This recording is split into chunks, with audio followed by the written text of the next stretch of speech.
Hello, hello everyone. Welcome to another podcast of Navavimarsh. So today, as you have seen in the thumbnail, we are going to talk about, read a new book we are starting. The book is about Pandit Deen Dayal Upadhayay, the ideological patron of RSS. Hello Nandi. Namaskar. As usual, we have Nandi who would be reading the book. So before we start, let me just share a little bit more info regarding the book that we're going to read today. Nandi, can you just share the Amazon link, Amazon page, if you have it ready, so that before we start the book, we can give the information to the readers and to the viewers of the stream, so they can go ahead and buy this book, and then we will be start Sure, reading this. sure. I'll just share the Yeah. spiritual democracy, the integral humanism for the New India book.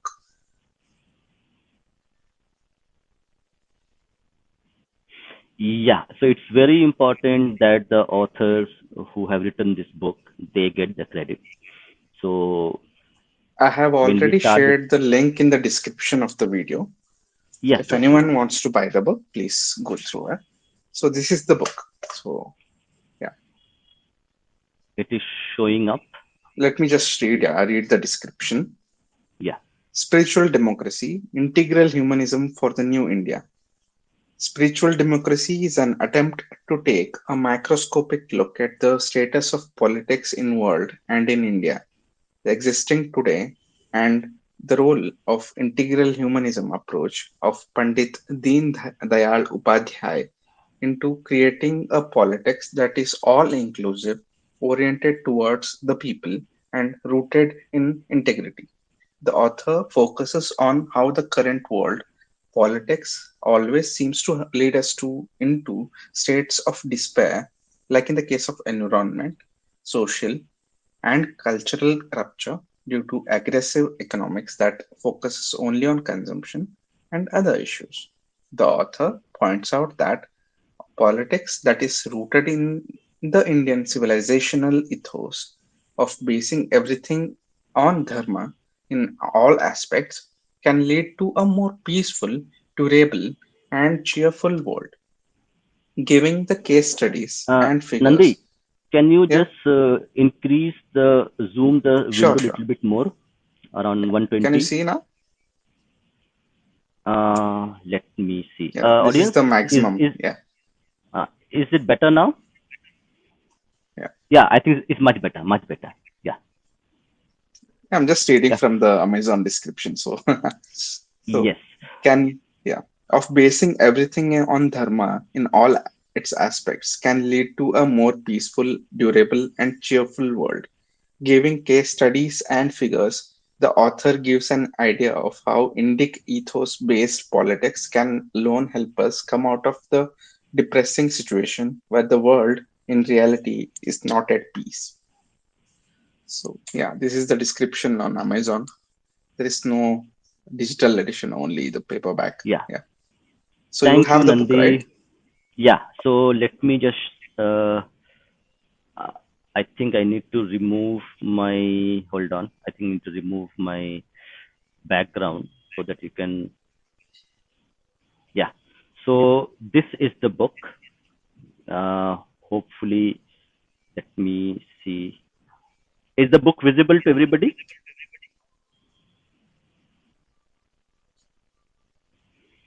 Yeah. So this is the Wait, book. let me just, yeah, I Yeah, think yeah. So everyone, so this yeah, is the physical copy. The book can be bought from Garuda publication as well as from Amazon. I think in Garuda publication you will get a bit more discount. So I will post both the links as well. But people who want to use Amazon, you can use that. So this is a physical book I'm going to read, and we have also created a scan copy of this book so that the audience can read with us. But before we start the reading, so let's, okay, so how many people in the audience? A question to you. Do you know who is Pandit Deen Dayal Upadhyay? If the audience can comment on the chat. or what you know about Pandit Deen Dayal Upadhyay.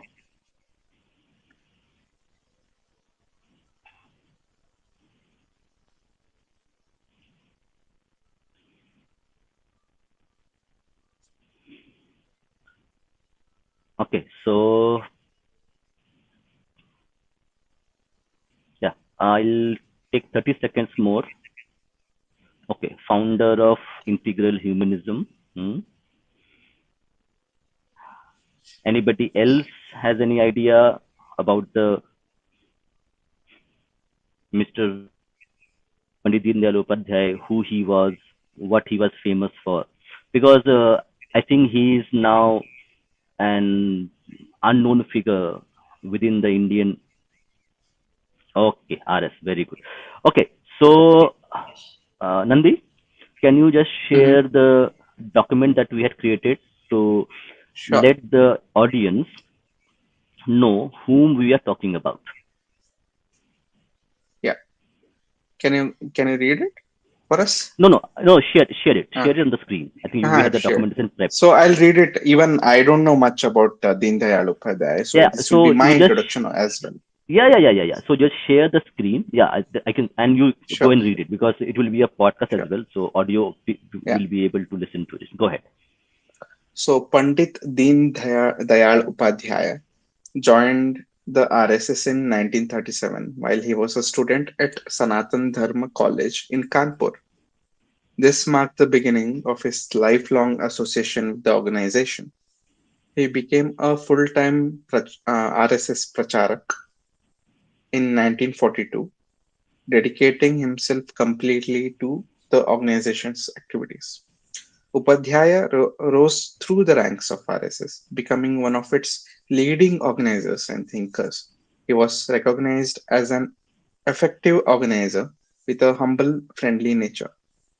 He played a key role in expanding the RSS, helping establish its presence in major districts across India.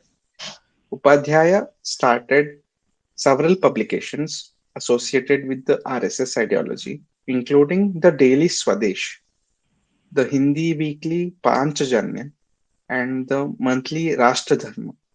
In 1951, Upadhyaya co-founded Bharatiya Jana Sangh, the political arm of RSS, along with Shyam Prasad Mukherjee. He served as its general secretary from 1951 to 1967. That's a long term. His philosophy of integral humanism became a guiding principle for the RSS and later the BJP. Upadhyay maintained close relationships with prominent RSS leaders like M.S. Golwalkar and Bala Saheb Dioras. He was considered one of the RSS leading workers and had good relationship with pro-Hindu personalities across various sectors. Very interesting. Yes. So I think the Yeah. audience now knows who the book is written Mhm, about. So let me give mhm, more information. So before we start the book, so we will be reading the book anyway, but for the audience, as we see from the comments, the audience is not aware about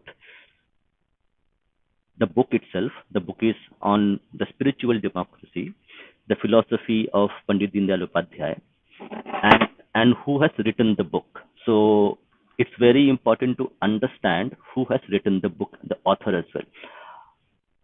Nandi, can you go ahead with the scan and go to the author's note because it's very important for the audience to understand the author as well as the principles and philosophy of Dindal Upadhyay.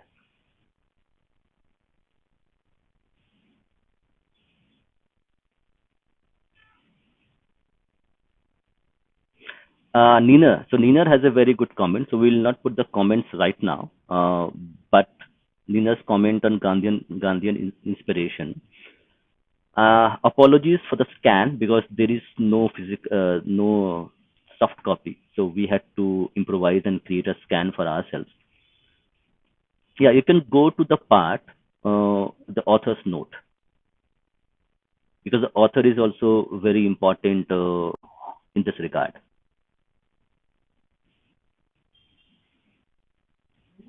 Okay, so we'll start with this. So this book is dedicated to all the pracharaks of the Rashtriya Swayamsevak Sangh, the uh, yeah, the white-clad saints who have reserved their life just to be in service of Bharat Mata. Next one.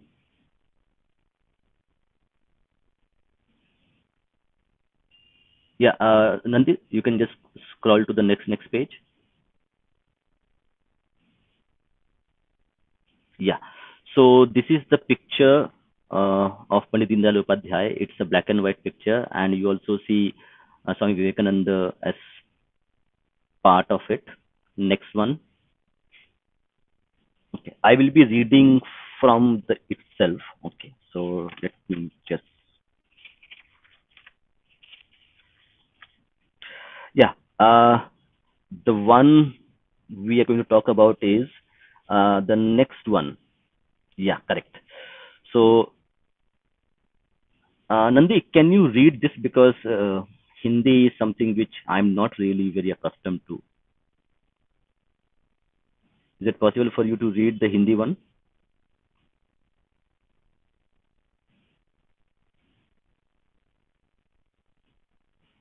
The Hindi verse which is written from the Ramayana?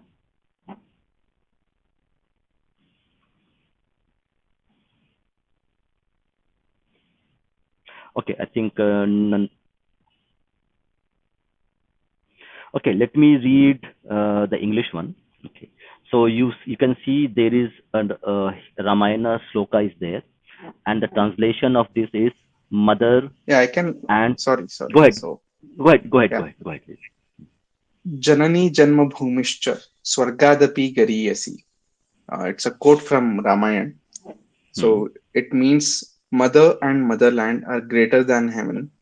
Every particle of this land is holy to us. Nothing can be holier to us than this land. Yeah, very And interesting we quote from see, Ramayana.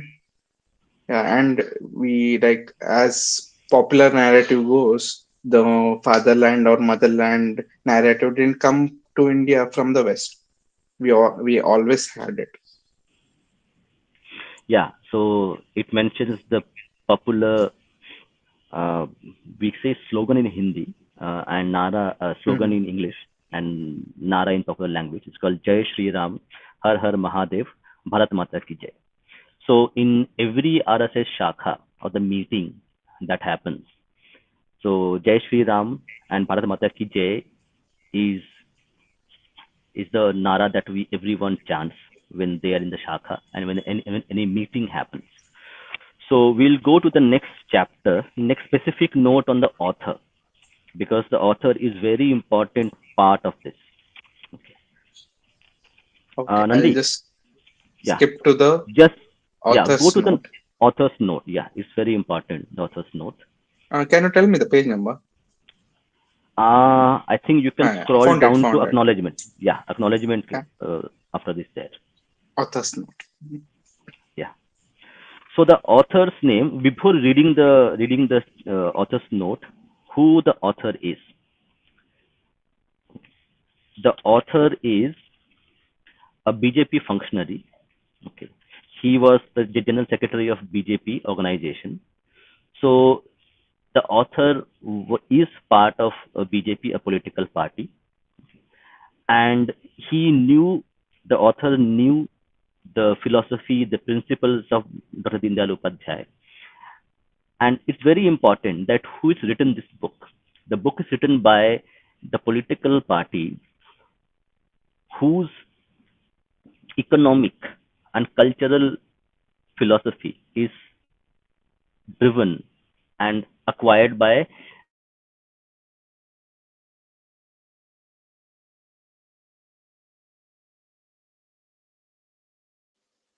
Indian society. Mhm.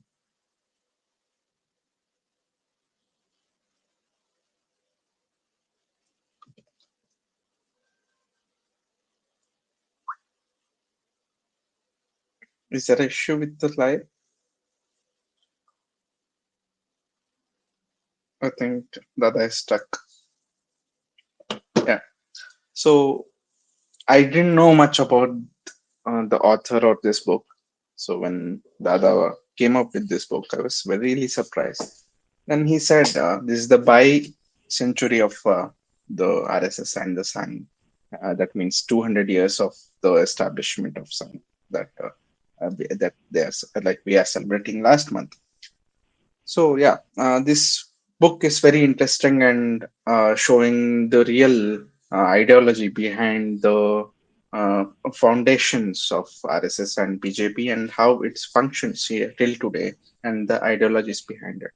So we thought, why not discuss this? Yeah, Yes, Nandi, I am back. I think there was some sure. connectivity issue. Yeah. Apologies. So, and we are going to read the author's note. Okay, so Mhm. you can start reading the author's note, and after that, we will be taking a few points on the audience I just discussion. want to know when was the book was written. Okay, let That's me it. just Yeah, check now. Very yeah, good question. When the book was yeah. written, so let me just check.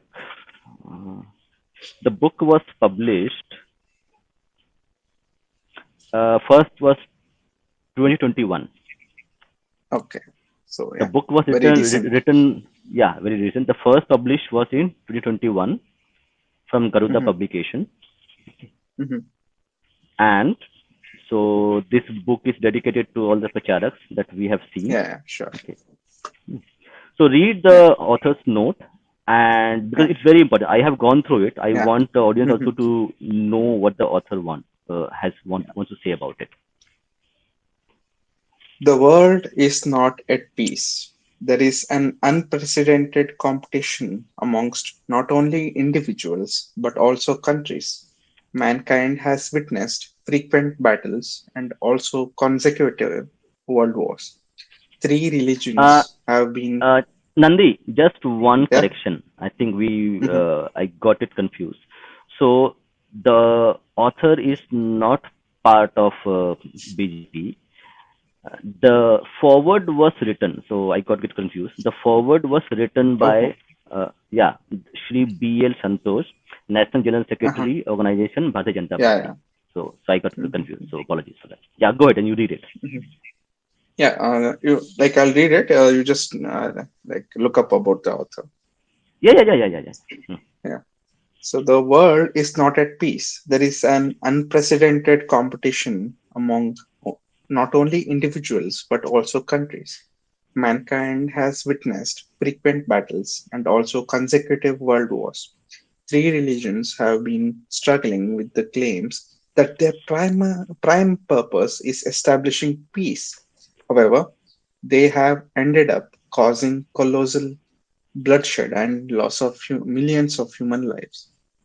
The combined annual turnover of global arms manufacturing industry is more than that which could feed the entire human race. The nature has been brutally harmed, the animals have been inhumanly killed, and the planet has been gruesomely exploited like never before. Yet, majority of humanity is happy and craving for more despite the fact that they are unhappy within. The materialistic instinct of man, led by led by their respective countries, is not only leading this savage destruction but has disastrously become the new normal, all under the garb of democracy. The most common and easily understandable transcript of democracy is of the people, by the people, for the people. Democracy is not only claimed to be one of the most profound discoveries of mankind, but also an attempt being persuaded towards a civilized human existence. The globe today comprises more than 200 sovereign countries. Most of them claim themselves to be democratic, or a few have gone an extra mile, to assert themselves to be the champions of democracy. The scholars around the globe have classified democracy into various forms, such as presidential democracy, Islamic democracy, authoritarian democracy, participatory democracy, parliamentary democracy, and many more. But they are all failing to serve the preliminary purpose of its existence. At times, one is forced to ask whether ideals of democracy that is claimed to be the solution for civilized human existence is really such an idea or not.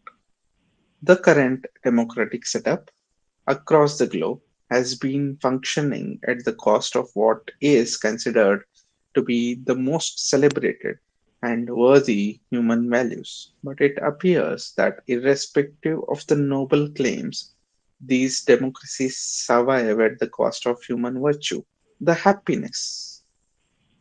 Very interesting take by the author, I must say. Was it the same world before? In the pre-democratic era, the mankind was very much existent. The geographical boundaries were marked and controlled to be claimed as territories, same as today. There were wars, there were invasions, there were bloodshed. Nevertheless, the distinction existed in the willfulness of establishing a harmonious society.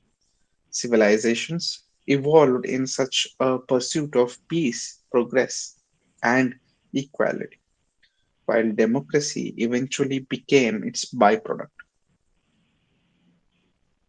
So he's saying the peace, progress, and equality are not the byproduct of democracy, but it's a democracy is the byproduct of civilizations evolving into pursuing peace, progress, and equality. Yes, But Nandi, yeah, yeah, I have got the info regarding the hmm author. Okay. hmm So I am just prepping the document. You can go ahead with the reading. I'll share sure, the sure, info in about a minute. sure, sure. Take your time. Hmm. But this process of democratic evolution did fail to unlock the secret of which the ancient civilizations already carried. The Bharatiya civilization, in particular, had the secret of establishing a happy human existence. Unfortunately, its adoption is impending for too long.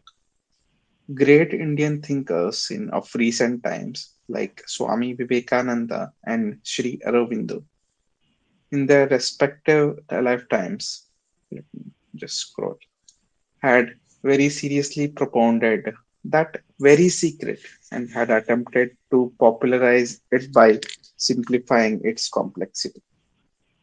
So yeah, so many people, many seekers from the West come to India looking for this secret of happiness and how it changes their lives.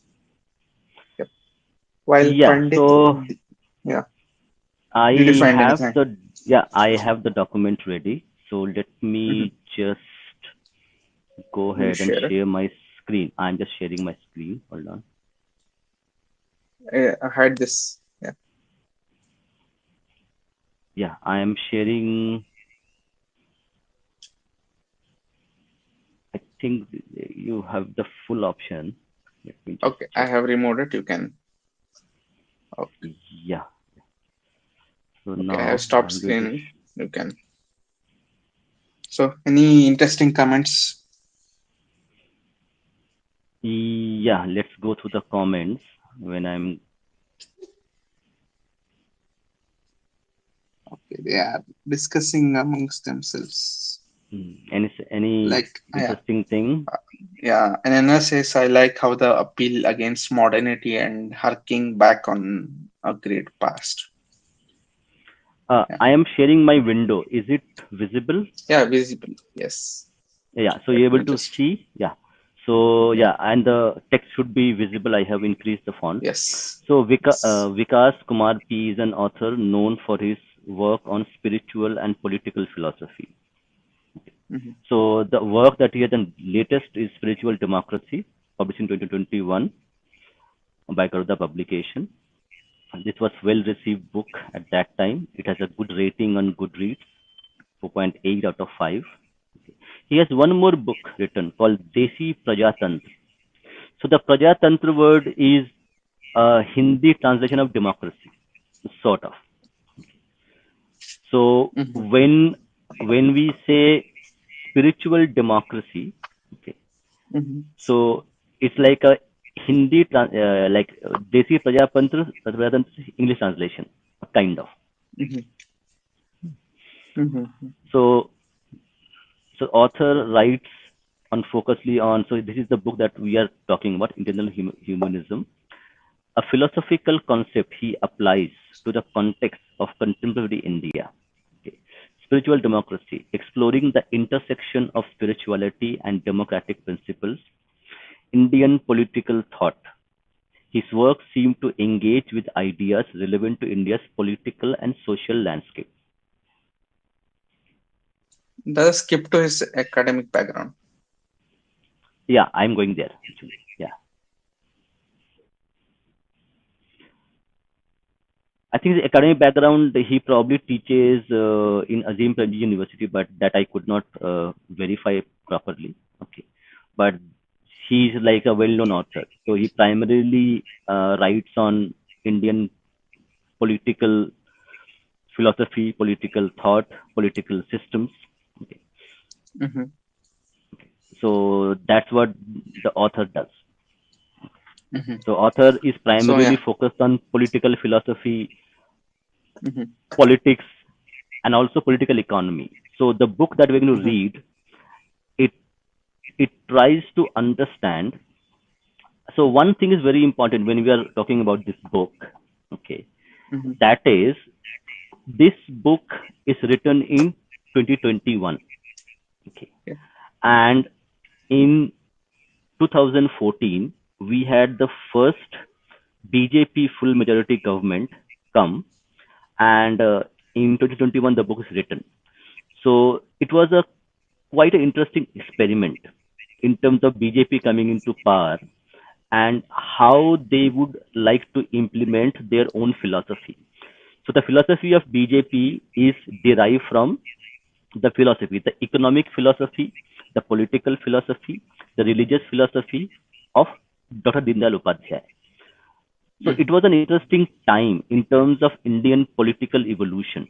Okay, so how the BJP would actually going to implement their own core philosophies while governing a complex country like India. So this book is, I think, published at the right time.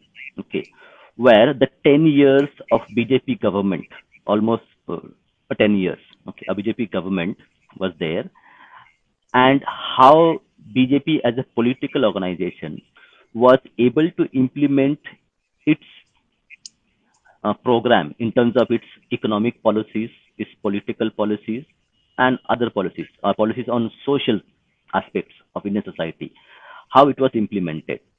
So it's a Mm-hmm. treatise and analysis on that aspect of BJP as a government, how they have Mm-hmm. run the government. So it's interesting because if we remember in 2013, before uh, the BJP government came into power, India was classified, Bharat was classified as a fragile five in terms of economy. Mm-hmm.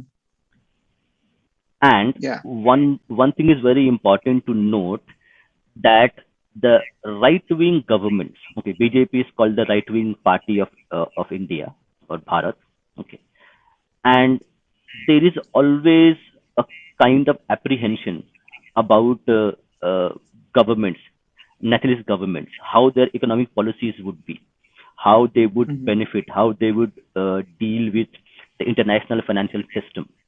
Because Mm-hmm. historically, there has been a conflict between international economic political systems and the nationalist politicians, governments who come who come to rule and be part Mhm. of the governments. So it has been an interesting chapter in Indian economy as such, because from fragile 5 and in 2023, India became the third biggest economy in terms of GDP. Mhm. So, and there has been a lot of talk, a lot of discussion about economic growth and how the economic growth is not being translated into jobs, into living standards of the poor. So there has been a lot of talk about this. So this specific book that we are going to read, it's going to discuss, it's going to Mhm.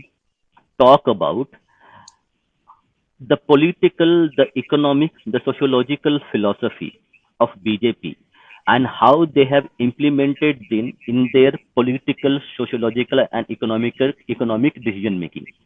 So when we read the book, you will find that I'll give one example to keep the audience guessing.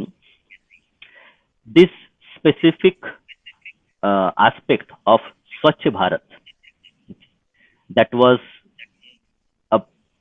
Prime Minister Modi had created this campaign called Swachh Bharat uh, movement.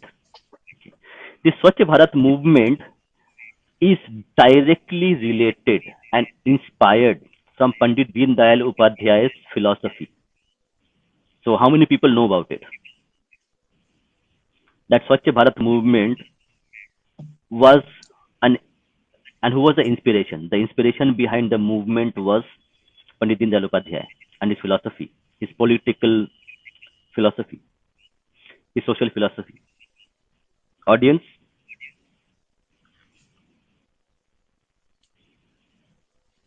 okay, I think my camera is fine. Yeah. Yeah, yeah. So, and when we read the book, you will get to know that a lot of political, a lot of social reforms that you we have seen BJP government implement since 2014. The roots of these reforms, the roots of these decisions, goes back to the political philosophy, the social philosophy of Dindal Upadhyay. So, and this is something which is not known to a lot of people. I think most people would not know, and it is not covered in detail. So, in our readings of this book, we will try to understand where it comes from, where it stems from, and what would be the social, economic, and political decisions the NDA government would take, and how they maybe get inspired by the political philosophy of Mr. Dindal Upadhyay and RSS. Yeah, Nandi. So we Yeah. can go ahead to reading. Yeah. So I was here, formerly I was talking about the secret, very secret of Indian, simplifying the secret of Indian civilization. Yeah. While Pandit Deen Dayal Upadhyaya, an eminent political thinker and one of the father figures of the Bharatiya Janata Party (BJP), formerly known as Bharatiya Jana Sangh, and had successfully formulated ideas of how the modern democratic establishment, which includes various aspects of governance like economics, security, social welfare, etc., could harmoniously work in accordance with the ancient Bharatiya wisdom and thereby coined a new political philosophy. In his four-day lecture delivered at Bombay from 22nd to 25th of April 1965, he did touch upon various insights from his very idea and termed it as integral humanism, which was later adopted as a core principle and official political philosophy of the BJP. Integral humanism that he actually came up with. Very interesting. So he says this is based on Bharatiya ethos, an insight into the roots, the Uh, evolution, and the Nandi, yeah, yeah. just one interjection here. So we have seen specifically AIM, the Piton in chief of Raita gang. Okay. Mm-hmm, So AIM had mentioned in one of the podcasts that Bharatiya Janata Party is the most socialist party India had ever mm-hmm, had. mm-hmm, Okay. So, like when we see politically, BJP is considered as a Baniya party. Like when mm-hmm. BJP in Yeah. 1982, when the BJP won some seats in the parliament, and slowly they were gaining ground. Okay. And after that, in 1992, they had quite a few seats. So initially in 1990s, the BJP was considered as a Baniya party, a party of Mm-hmm, businessmen. mm-hmm, And in 2014, okay, not in 2014, I think 2001, when the Atal Bihari Vajpayee government was formed, okay, and it it it had the government, it ran a coalition government, okay. mm-hmm, From that time onwards, okay, the transformation which, and still they were considered as a part, the political party of upper classes, a businessman. From that perspective, the change of perspective in terms of being a Baniya party to a party where its detractors are saying that mm-hmm, if there is any party who practices communism, okay, as its political philosophy, okay, that is mm-hmm. BJP. So this transition which has taken place. So people think, and a lot of people actually not aware of it, the ideological basis of BJP, okay, is a kind of Gandhian philosophy. Not totally Gandhian, okay, in many aspects, but as Niner has mentioned in his comments, that Pandit Deen Dayal Upadhayay borrowed a lot of concepts which Gandhi had actually propagated, okay, as an economic policy. He talks about village as a economic unit, as a development unit of Bharat, okay, because villages are still 70% of India's land mass. So, although he borrowed a lot from Gandhi, but his philosophy, his political philosophy, his social philosophy was was an amalgamation, yeah, amalgamation of Indian spiritual, especially Advaita Vedanta, the Advaita philosophy. Specifically, to be precise, Pandit Deen Dayal Upadhyay rejected the capitalism the West practiced and the communism which was practiced by the Soviet Union. So, in that sense, the philosophy of Pandit Deen Dayal Upadhyay was a kind of a compromise between capitalism and socialism. I And would not when say people compromise, but yeah. compromise, okay, so yeah, compromise might not be the right word, but it's kind of an amalgamation. We can use it as amalgamate. Mm-hmm, So mm-hmm, he took the best of capitalist in terms of policies, the best of communist policies, and one of the things why we say integral humanism. So in the political, economic, and social fabric, social policies, philosophy of Dindal Upadhyay, human being is the center of everything. So whatever is his philosophy is, it takes care of the human, its spiritual aspects, its financial aspects, its social aspects.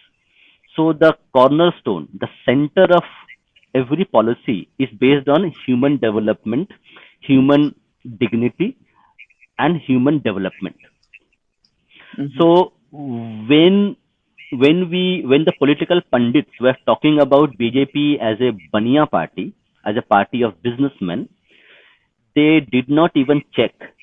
that in 1951, when Jansangh was formed, and Deen Dayal Upadhayay was one of the founders of Janasangh, and BJP always had adopted the philosophy of Deen Dayal Upadhyay as the guiding principle of its economic and political thought. So, how wrong they were in terms of branding the party as a Banya party, because we don't read a lot. Mhm, Okay, mhm, so that's why we think we just say political slogans just because people are repeating it, but we don't mhm, go and read about it.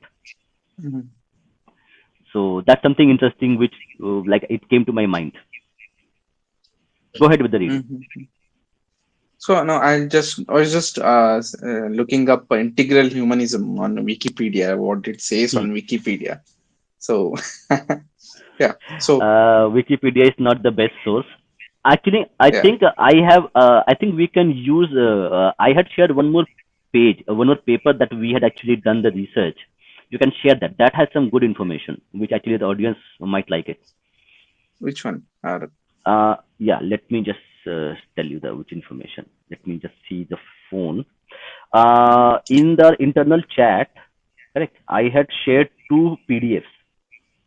Can you just forward it once? I'm just forwarding right now. Hold on. Yeah. I'm just doing it. I think that has some very good information. So which Till is then, I'll actually just not finish this available. paragraph. Yeah, go ahead, go ahead. I'm just forwarding it to you. Yeah.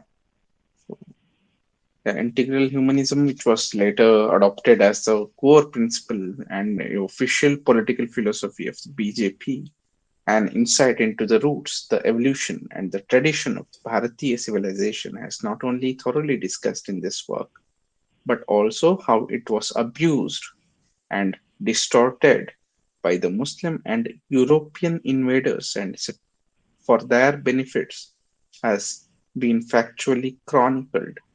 Pandit Ji has always considered this very ancient Bharatiya tradition to be the Chitti or the Atman of Bharat.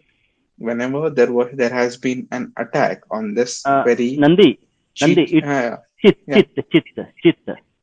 Chit. Okay, okay, Yeah, chit Chit. is, yeah, They chit. should not have given. Yeah, I saw. I was confused. Yeah, Hmm. Chit. Chit, the Bharatiyata or the Indianness has weakened. The timeline and a detailed analysis on these incidents have also been sequentially reported. An analogy of how most of all the ancient global civilizations, from Syrian to the Greek, disastrously failed after losing their respective chit to the newly evolved materialistic religions like the Islam and Christianity has been genuinely presented. Fully evolved democratic setups like the USA and Europe have fallen prey to a materialistic political philosophy, capitalism. Why and how and what is not to be followed by other democracies has been deeply investigated. The rise and fall of communism, socialism, and its brutality, its adverse implications upon the mankind, its new avatar, its genesis and emergence, the reason behind its hopelessness, intolerance, and frustration is sequentially scrutinized. Yeah. Have you forwarded it? I'll just share it. Yes, yes, yes. I have done that. Yeah. Just check. So I So that has a lot of good information, which is actually not available in mainstream media, even mainstream channels. Mhm. So yeah, I'll just open it. Mm. We have some good papers also on integral humanism. We will be sharing Mhm. those and reading those as well in our coming streams. Let me just remove this. So I cannot share multiple screens, I guess. Mm, I, Yeah, yeah, yes. So I'll just read this. So what is? Yeah, yeah, yeah. Pandit Please go ahead. Deen Please. Dayal Upadhyaya's Integral Humanism. If anyone is Hmm. interested in going in depth, yeah. So, Deen Dayal Upadhyaya and Integral Humanism. Pandit Deen Dayal Upadhyaya was a philosopher, sociologist, economist, and a politician. The philosophy presented by him is called integral humanism, which was intended to present an indigenous socio-economic model in which human being remains at the center of development. So, very human-centric philosophy. Yes. The aim, Yeah. yeah, Yeah. Go ahead. Go ahead. Read mhm, the full thing. mhm. Then we will take the some. aim, Actually, I think. Hmm. the aim of integral humanism is to ensure dignified life for every human being while balancing the needs of the individual and society. It supports sustainable consumption of natural resources so that those resources can be replenished. Integral humanism enhances not only political but also economic and social democracy and freedom. It seeks to promote diversity. It is best suited for a country as diverse as India. The philosophy of integral humanism is based on three principles. One, primacy of whole, no part. Two, supremacy of dharma. Three, autonomy of society. Pandit Deen Dayal Upadhyay opposes both Western capitalist individualism and Marxist socialism. According to Deen Dayal Upadhyay, capitalist and socialist ideologies only consider the needs of the human body and mind. So they are based on materialistic purpose, whereas spiritual development is equally considered important for the complete development of human being, which is missing in both capitalism and socialism. Basing his philosophy on the internal conscience, pure human soul to be called Chit. Deen Dayal Upadhyay envisaged a classless, casteless, and conflict-free social system. Integral humanism is a doctrine developed by Deen Dayal Upadhyaya and adopted by Bharatiya Jana Sangha in 1965 as its official doctrine. It is also official philosophy of the present Bharatiya Janata Party. It aims to appeal to broad sections of Indian society by presenting an indigenous economic model that puts the human being at center stage. According to Upadhyaya, the primary concern in India must be to develop an indigenous economic model that puts the human same thing. So yeah, I think this is the same thing. So four objectives of humankind, according to Upadhyaya, has hierarchically organized attributes of body, mind, intellect, and soul, according to Hindu philosophy and practice. Kama, which means desire or satisfaction. Artha, wealth. Dharma, which means like moral duties, but no, it's not only moral duties, and it's much more. Moksha, total liberation and salvation, as we read from the previous book. While none could be ignored, dharma is the basic, and moksha is the ultimate objective of humankind and society. Yeah. So let's see why he rejected each uh, No, he did. ideologies. He Why? did not actually. He did not. So if you see, just go top and see the four principles is materialism. No, How he is no. rejecting it. Uh-huh. Wait. Niner has mentioned that okay, it's rejection. It is not a rejection. If you go to the four principles, Mhm. No, no. I was reading the hmm, next part. yeah, yeah, yeah. Go Why ahead. did he reject other ideologies? Hmm, hmm, hmm. He claimed that the problem with both capitalist and socialist ideologies that they only consider the need of body and mind that repeated. So why did he reject individualism? First, what is individualism? Individualism is a social theory favoring the freedom of action for individuals over collective or state control. Upadhyaya rejected social systems in which individualism reigned supreme. He also rejected communism, in which individualism is crushed and as part of large heartless machine. So he strike the balance between both. Yes. So that's what, see, in terms of, if you see Indian philosophy, or we say, like, Indian philosophy, Indian Dharma, okay, or Bharatiya Dharma. So Mhm, Arth, Artha Kama is part of Indian philosophy.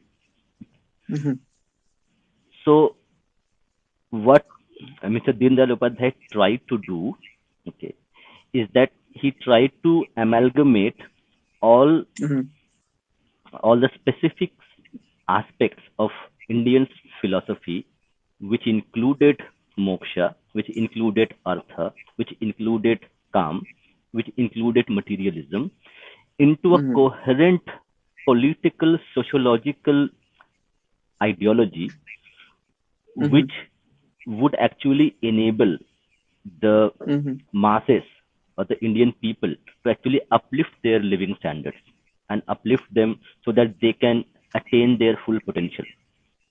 So the human centric philosophy is something which is going to, in a country of like 1.4 billion people, you cannot have a philosophy, you cannot have a political system, you cannot have a society where you are going to negate the needs, the requirements of the individual, of a human being. But human beings are also part of the society itself. So the societal aspects, the social aspect of a human being is instinctively linked to their individual needs. So he tried to bridge the social aspect of Indian philosophy with the materialism and the individual needs and create a comprehensive framework where both can be taken care of. So we as mhm, human beings cannot be separate from the society that we live in.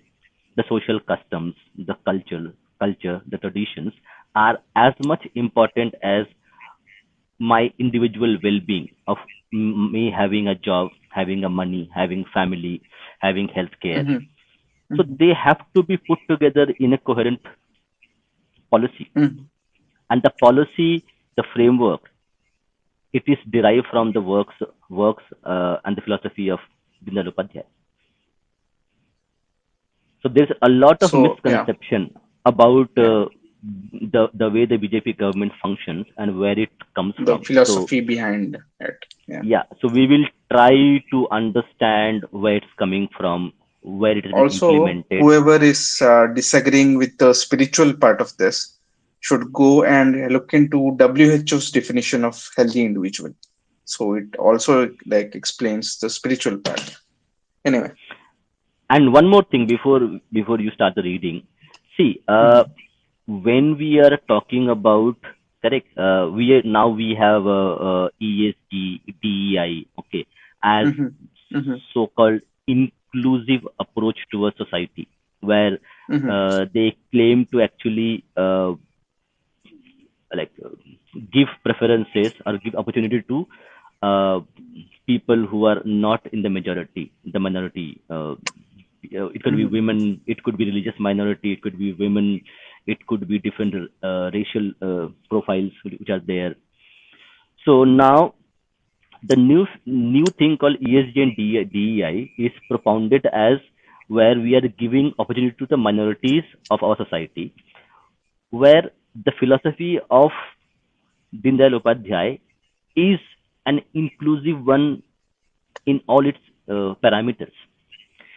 mhm, If you see it, there is no point where he is saying this specific racial group or religious group is going to be excluded from any of the policies. mhm, Right? mhm.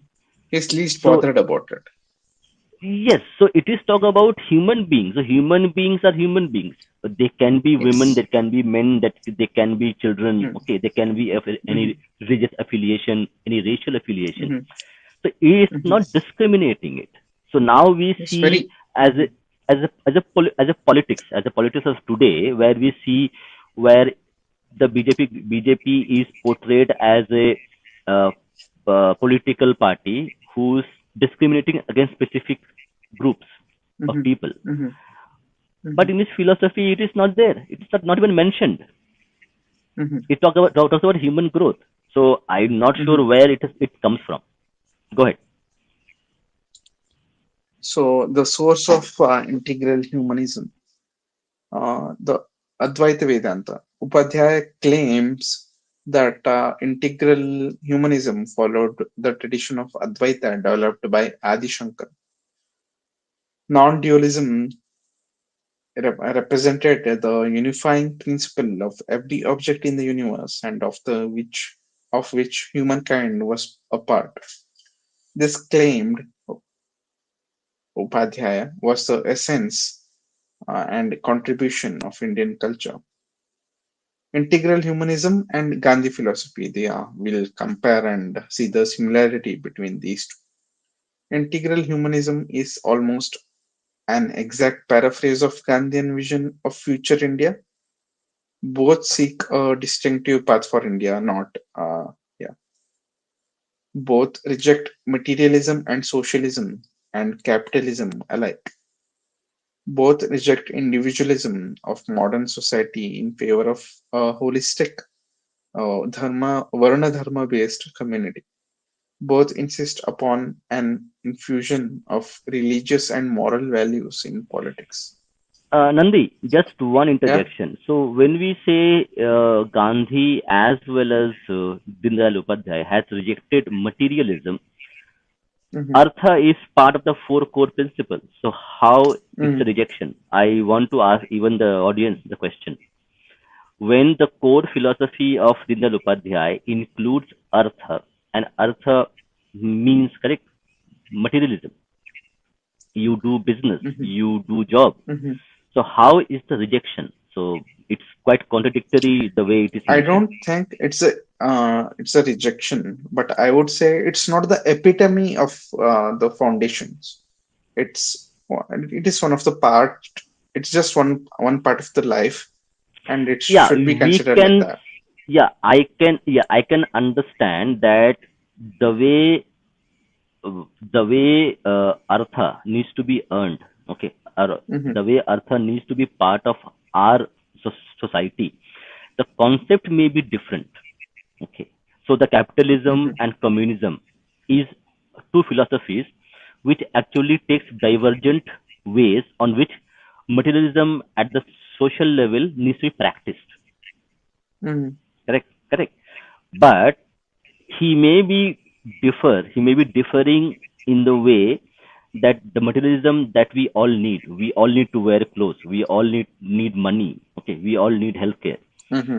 So the material needs of a human being, how this will be fulfilled, may be a different concept in his philosophy. But Hmm. nowhere I see he is rejecting it. He might be giving a third opinion that okay, I don't communism think it's the teaches me. ultimate goal, Hmm, but it is one of the side objectives.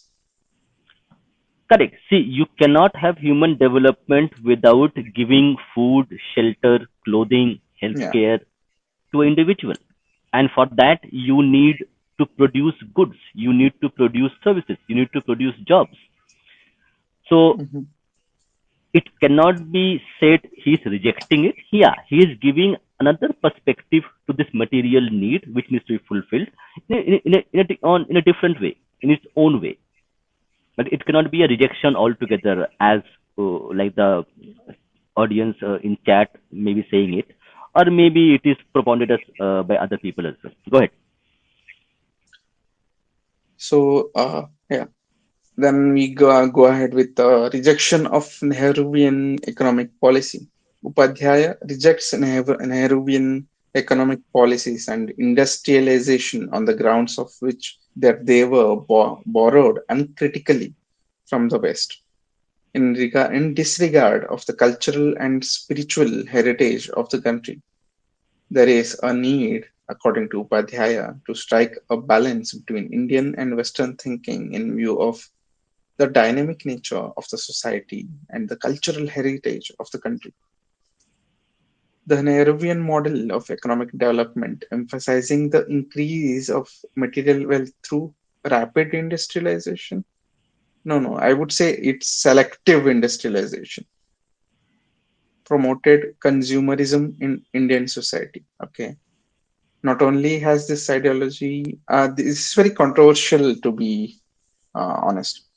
Not only has this ideology of development created social disparities and regional imbalances in economic growth, but it has failed to alleviate poverty in the country.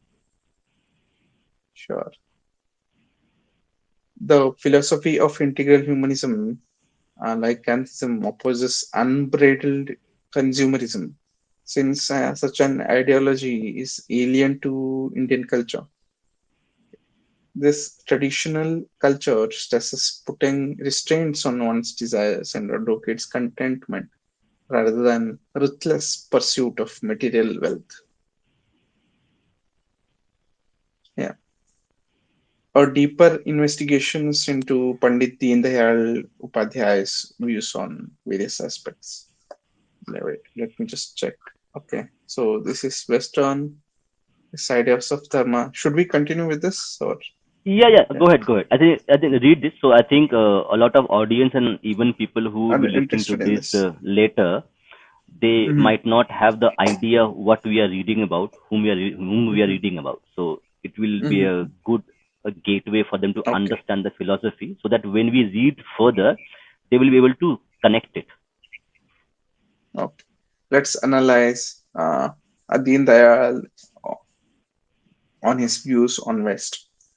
While Deen Dayal Upadhyay did not advocate a return to some golden age before the Islamic invasions, since so much had changed in the intervening period, and he was conscious that British rule subtly induced self-doubt and distaste for Bharat's own culture and identity in the educated elite. Yet he sought to differentiate between the Western science and Western way of life, signature tune of the English language media today. Like the leaders of 1868 Meiji Restoration in Japan, he advocated adoption of the former rather than the latter, but rejected a narrow nationalism conception in according to with that of Swami Vivekananda. Deen Dayal Upadhyay offers a critique of Western economic and political and doctrines and questions their suitability for Bharat, that is India. He rightly acknowledges the critical advance of democracy alongside nationalism and socialism, provides a brief sketch of socialist protest against the exploitation and the huge impact of Karl Marx.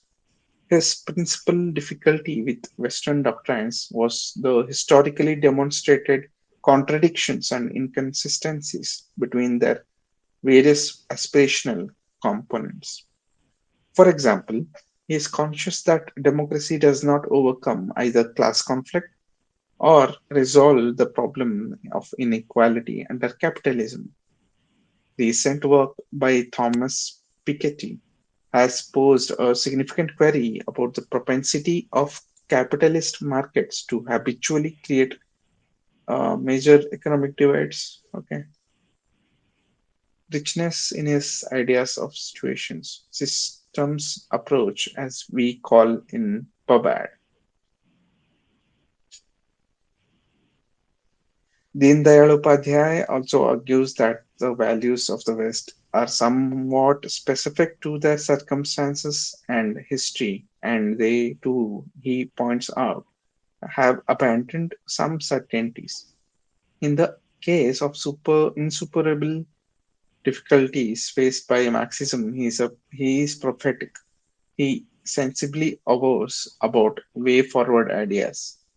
Ones that originated in our midst have to be clarified and adapted to change times, and those that we take from other societies have to be adapted to our conditions.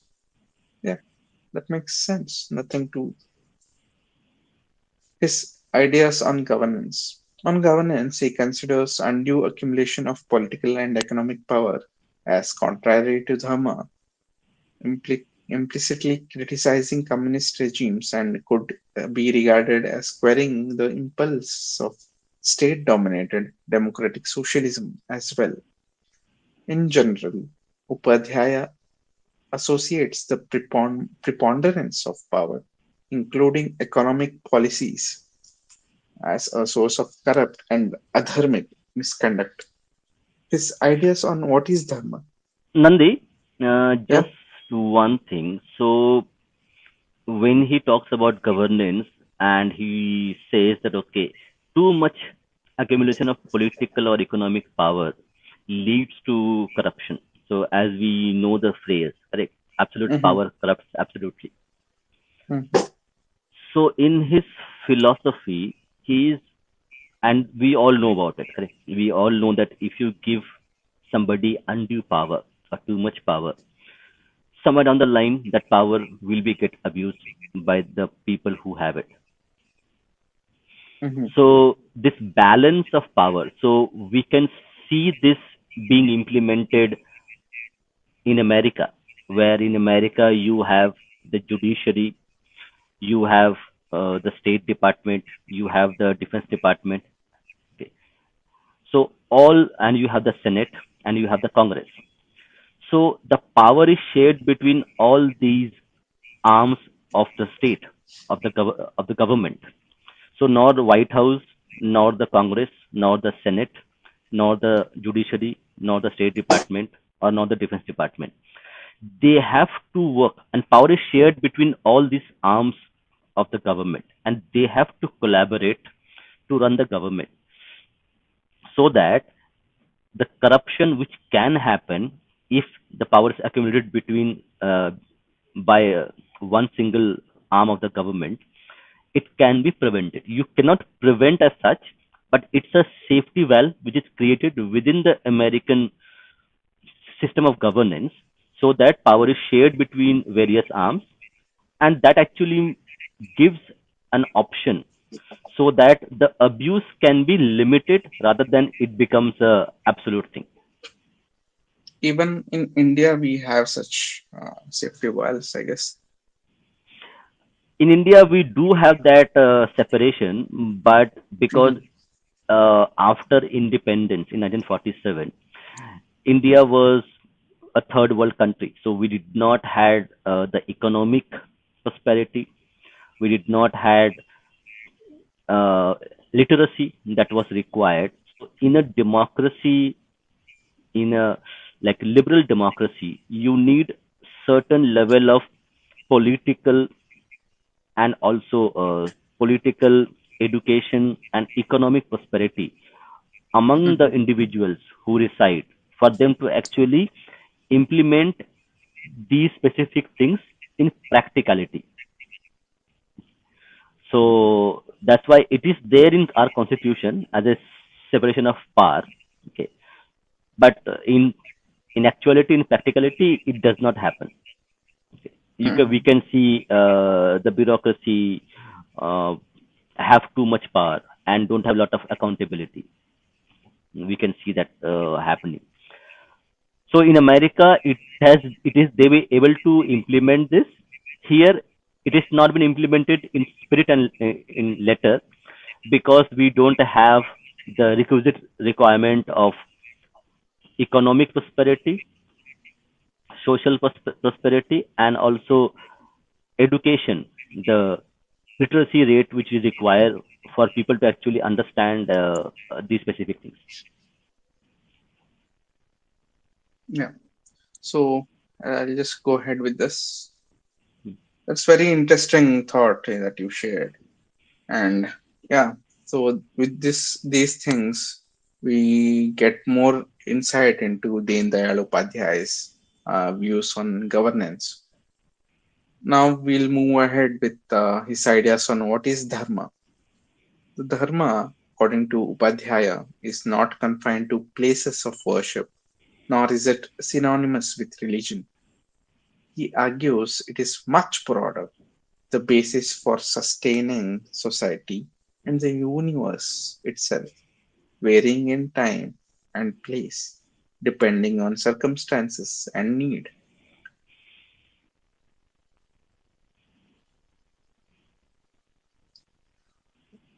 His ideas on federalism. Deen Dayal Upadhyay is critical of Indian federal constitution and the enshrining of special privileges based on attributes like caste, religion, language, and province. In his opinion, they are contrary to the principle of Dharma, which enjoin the essential equality and unity of all citizens. He favors a unitary constitution through which the devolution of executive and decision making authority to lower levels of societal organization from regional states to village panchayats. So he's asking absolute equality, and his ideas on Indian constitution. The Indian constitution adopted a Westminster style parliamentary system that has conspired to articulate every active and dormant social, political, linguistic, religious, and supposedly ethnic fissure and division in India, magnify them manifold. A presidential system of governance with appropriate safeguards and decentralization would have mitigated these dangers. His ideas on religious freedom and secularism. On the specific issue of religious freedom in the rule of Dharma, Upadhyaya affirms it must be circumscribed when it encroaches on the freedom of others, not of that particular faith. He, the implications of exclusivist monotheisms are clear, and the imperative for decisive actions against their aggressive encroachment. He points out secularism in India was defined in opposition to theocracy and dharma wrongly assimilated to the latter. So he's clearly asking us to differentiate between a theocracy and a dharma. Correct. Of course, yeah. So this mistranslation which happened,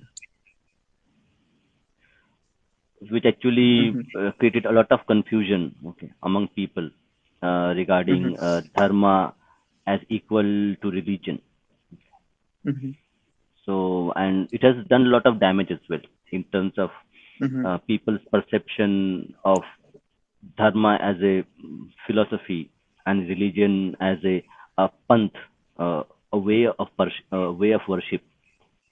Hmm. So it has done a lot of damage, but we will get to know this once we read the book further. But you can carry on with the reading now.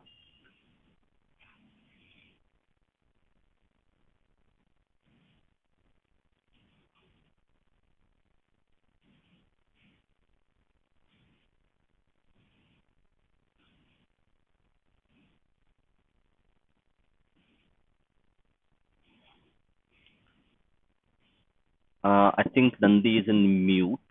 Nandi? Yeah, sorry, I was reading with mute on. Yeah, no. Yeah. So of course it has descended. Wait, let me. So yeah, where was I? Here. Yeah. So, of course, it has descended into complete intellectual banality and political absurdity, merely an instrument for justifying monotheistic aggression. There is some misunderstanding, he is quoting from him. There is some misunderstanding arising out of this. Religion was equated with dharma, and then secular state was meant to be a state without dharma. Some said ours is a state without dharma, whereas others, trying to find a better sounding word, called it uh, Dharma Nikshepa, Dharma Nikshepa, indifferent to Dharma state. As he has argued elsewhere, Dharma is the essential guide to both personal conduct and governance by the state, without which neither is able to function effectively or with moral purpose. State can only be Dharma Rajya, rule of Dharma, nothing else. Any other definition will conflict with reason of its very existence. Yeah, I think that's the end of this document. Yes. So I have also shared one more link in the chat. I have actually pinned it. So this link is from the Rishihood University, where Hmm. they have actually done quite a good work in terms of scholarly analysis of his philosophy. So people who want to understand, know more about his philosophy can go ahead and read about it. It's quite a good documentation they have done. Hmm. So we'll go So back to our let's see. primary Yeah, reading. book. Hmm. Yeah. So can you see the book? Yeah. Okay. Let's go check some comments. So Abhay is saying there is no Bharat without Dharma. Dharma is Bharat's chit. Yeah, chitta is soul. So like in English, you can translate it as soul. Hmm. So Hmm. okay. So you have chitta nivritti. Okay. So let's read the book. Yeah, we'll go back to our author's note, Okay. and after that So we have after. a very good chapter coming up on Bharatiya. So I think we'll be. I think yeah, we have time. 40 minutes we have, so not a problem. We can go ahead. After millenniums of oppression and disrespect, the fate of India could have been finally changed. Mahabharati could have finally smiled at least after her independence. Alas, that has not yet materialized. The succeeding rulers for almost 7 decades have ruled India as if they were on a mission to complete the unfinished agenda of their foreign predecessors. The real intent and content of all mainstream political parties of India and their core interests has been deliberated. Okay, let's read one by one. Adhering to the divine life, principles of Purusharthas, Dharma, Artha, Kama, and Moksha. The second one, the adaptation of ancient Bharatiya wisdom from its scriptures, the Gita, the Mahabharata, the Ramayana, the the Vedas, the Puranas, the Shastra, and many others, achieving Antyodaya through implementation of good governance and practical economics for the upliftment of the last downtrodden citizen. Based on these, Pandit G envisioned a picture perfect roadmap on what is best suited to rejuvenate not only Bharat from the clutches of materialistic stings, but also other democracies, for which India, that is Bharat, shall stand as a torchbearer to attain the founding ideals of democracy, peace, progress, and equality, and thereby upscaling and transforming their respective model of democracies into next level, a spiritual democracy. Very interesting take. And yeah, I mean, India being the largest democracy. Yeah. The Pandit Deen Dayal Upadhyay's demise in 1968 not only gave a hard blow to independent young India, but also to that idea in which he had started to explore under the name and form of integral humanism. Ever since, various scholars and eminent researchers have been working on what he had intended to bring out. This work of mine, Spiritual Democracy, Integral Humanism for the New India, is one such similar effort for which Panditji stands as the sole inspiration. This attempt that I have undertaken is the continuation of an unfinished agenda initiated by my ancestors. I have tried to build a reasonable picture of the story, which is yet to be completed. It needs corrections and improvements, therefore, I have taken one step forward, visualizing such a project. A grand vision for the future Bharat and the whole of the humanity is yet to come. I guess such an attempt will see participation of more and more people in this post-COVID world, both the critics and the people who are willing to develop the themes laid out here are the people who join hands to take this story further. With this anticipation, I leave my reflections to your hands. It is up to the people who to carry it further. I firmly believe that I have the blessings of my ancestor in this endeavor, says Vikas Kumar P. Delhi, New Delhi, April 2021. Yeah. Let's start with the part one, the pedigree. Chitti is more like self-conscious. Interesting. Okay. So, anyone interested in buying this book can go through this link. Let's, yeah, Ninner, you can watch this stream later. So, the pedigree,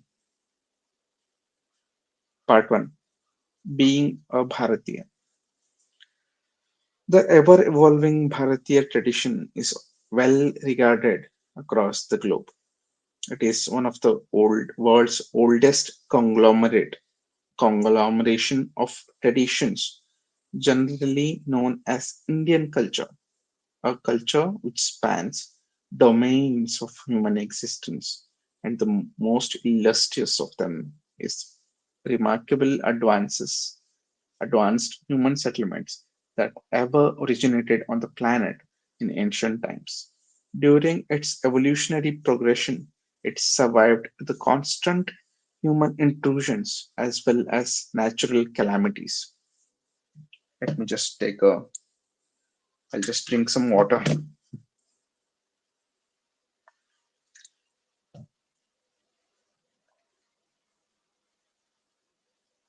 Yeah,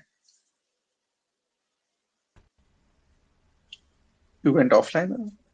Yeah. Yeah, there was my audio went some bad, so Uh-huh, I issue. changed my headset. Uh-huh. Is the audio okay now, Nandish? No, it was better before. It was better before, correct? It is very bad No, it is or very bad manageable. now. No, no, Okay, it's. I let think it's bad. me Yeah. Let me just check how many people are on the stream right now. And, yeah, check. Is it okay now? yeah, it's okay now. You can. Yeah. Any echoes, guys? Unfortunately, If you find any echo, just let us know in the comments. I'll just go ahead with the book now. During its evolutionary progress, there is some noise from your side.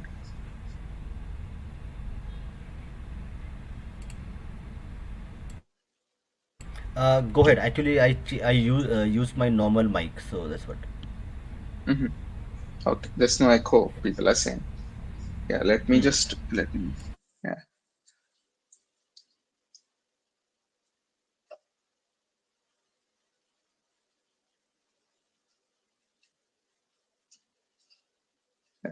During its evolutionary progression, it survived constant human intrusions as well as natural calamities. The timeline could be classified into two primary prime stages: the ancient, the ancient Bharatiya civilization and the evolution of Bharatiya tradition during the Vedic period. The ancient Bharatiya civilization, more commonly known as Indus Valley Civilization, evolved on the banks of river Indus and Saraswati around 8000 BCE. Literary works of that time, up until period of Vedic period, are not well known. There are alternative discoveries that exist in the form of archaeological discoveries. The development of the societies during the Vedic period is estimated to have been around 1500 BCE, which eventually brought to the fore now numerous schools of what is being termed today as Sanatana Dharma, or more commonly known as Hindu schools.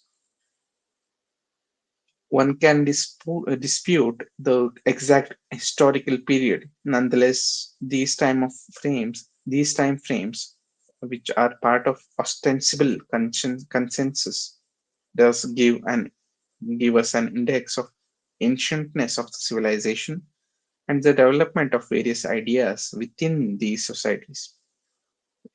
Although Bharat was then ruled by different rulers, these schools were at liberty to propound their philosophy across the subcontinent. The ancient Bharatiya civilization.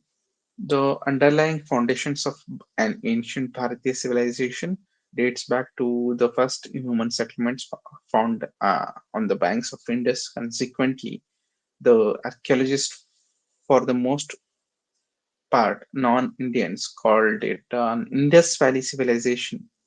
Later, as they made more discoveries along the banks of now termed rivers Saraswati and Ghaggar Hakkar, few called it Indus Saraswati civilization, few others called it Harappan civilization in view of the name of the primary city found called the Harappa.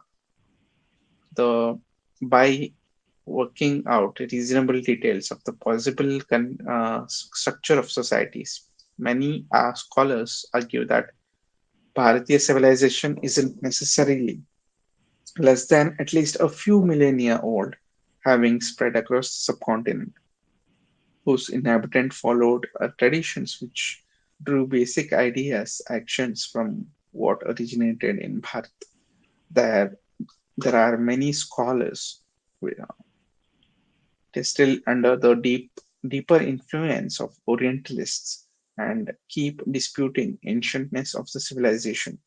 The findings of historians, Indologists, and many more who intend to inherit the legacy of colonial consciousness and make an attempt to sell the Christian theological framework and in the neutral garb have been rendered inconsistent with the recent discoveries. Lately, researchers from IIT Kharagpur and Archaeological Survey of India have uncovered evidence that proves that Indus Valley civilization is older than Egyptian civilization and Mesopotamian civilization.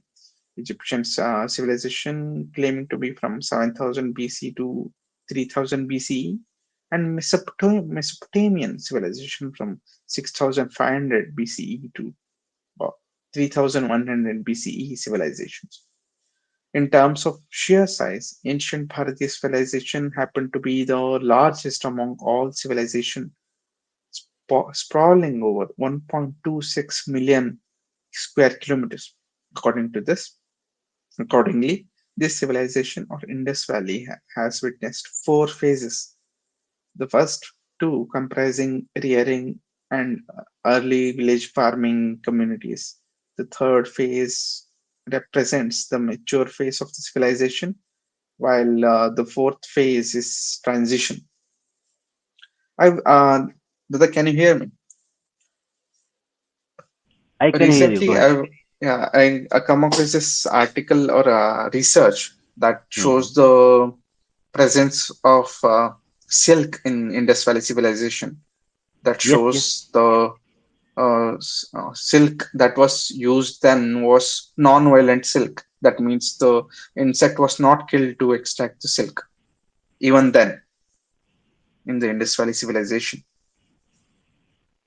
Yes, I know the news, but I did not go and read about in detail.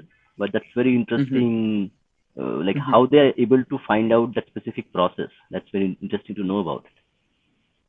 Because they found the fossils of the silk cocoons and they found the structure to be broken because you can clearly differentiate between unbroken cocoons and open cocoons, and the fibers Hmm. broken. And they Got even it. uh, they could even find out the species of silk insects that were present in the back then in Indus Valley civilization, and they were I think they were different from the Chinese ones. Hmm. Okay, that's very interesting. We should. Yes, I think we should I'll read about it. discuss, read and discuss about this later. Yeah, yeah. When Yeah. we are talking about IVC, okay, Hmm. then that would be anyway. We have the IVC script being now deciphered. Hmm. So Yeah, that's a very we'll good news that. yeah. Yeah. So it has been no. I think there was a lot of research done prior to this actually. It is now it Hmm. has been like done academically proven that it has been deciphered.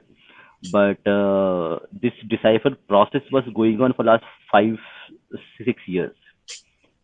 It was Hmm. already known in academic circles, but now it is known to common people as well, with media being covering it. Hmm. Hmm. But 2 years prior to this, there was one conference where Indira Gandhi Institute's one professor was actually telling that okay, it is been deciphered, like they know Hmm. what they're talking about. But it was done in Hmm. academic circles, so we were not aware of it. Hmm. So now it's in Yeah, the I mean, public. Yeah. yeah. So now because it has gone through the peer review process, so now it has been proven conclusive that it has been deciphered. It's not an academic thing.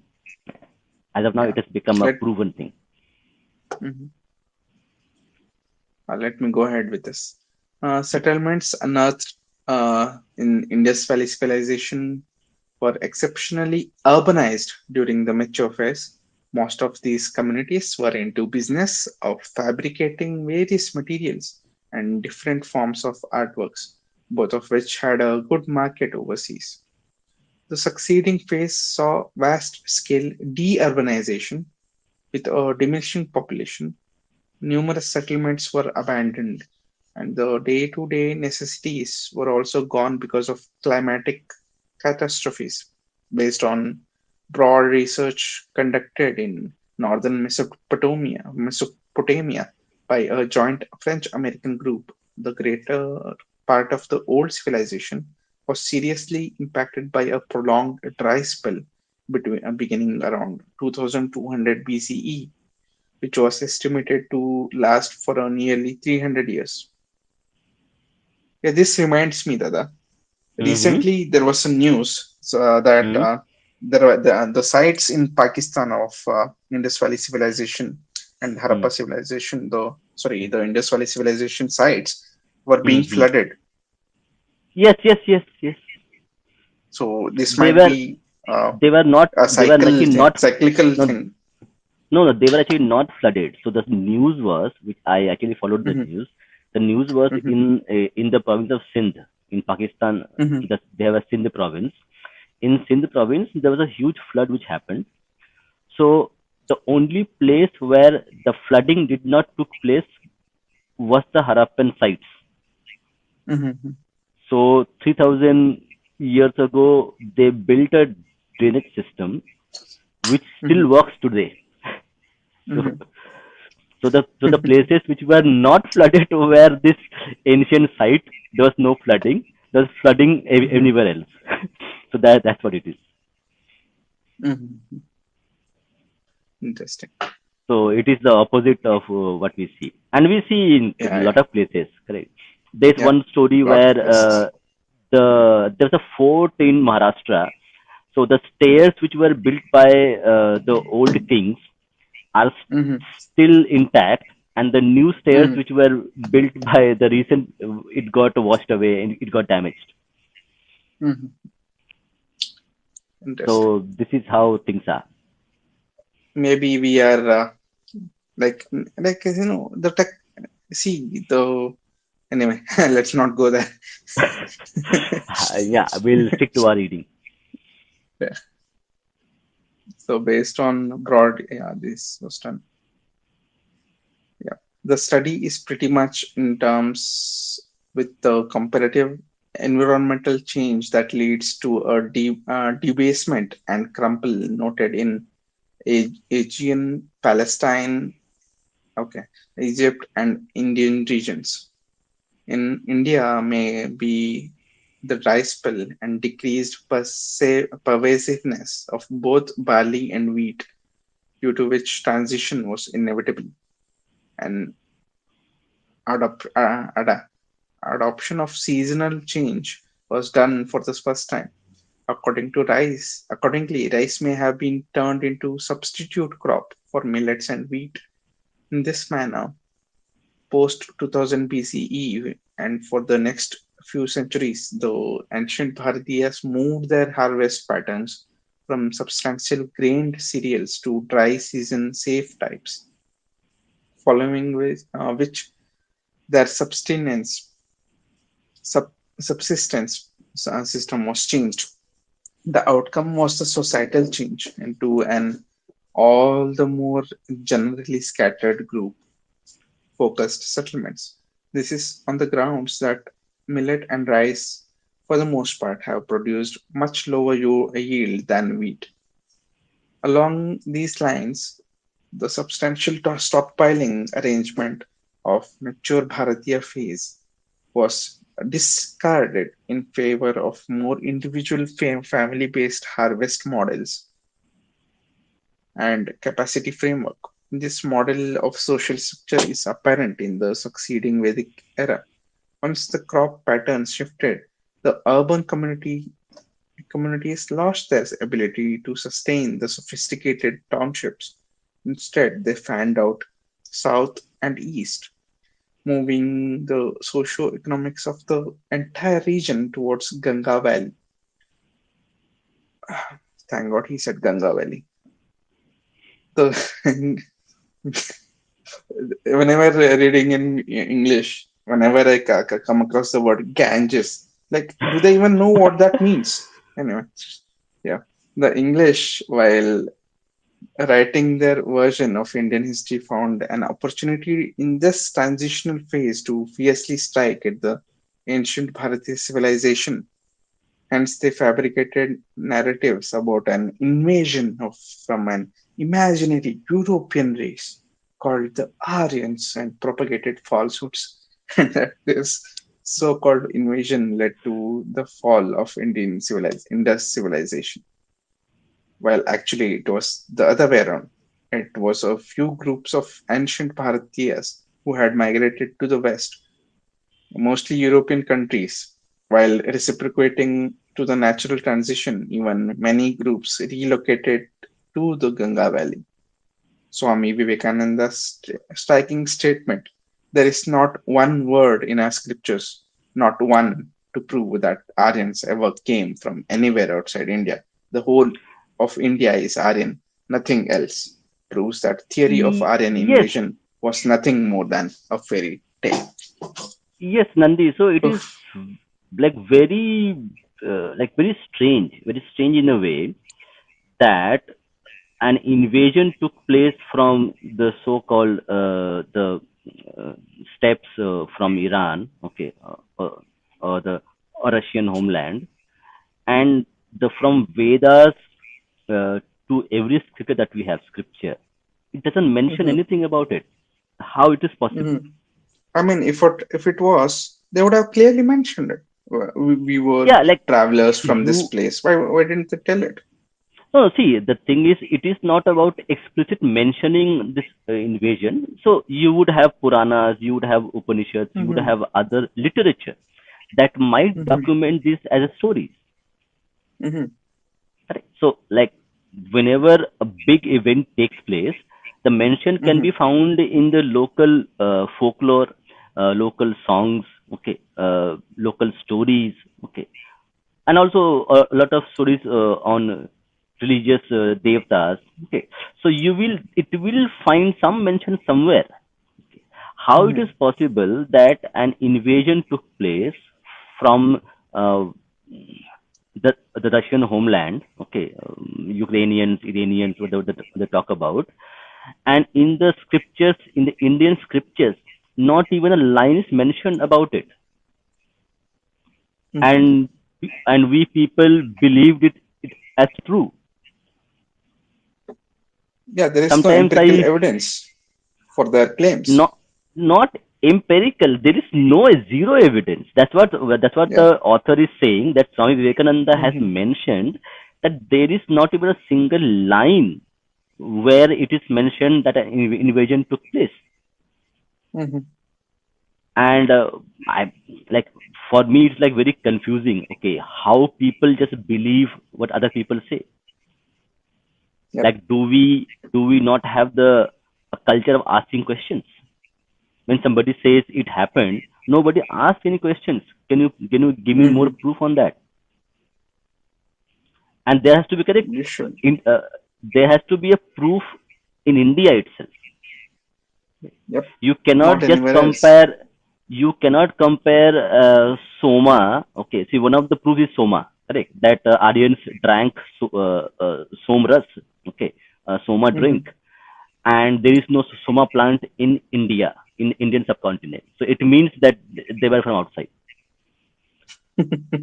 No, no, no. What is it? Okay.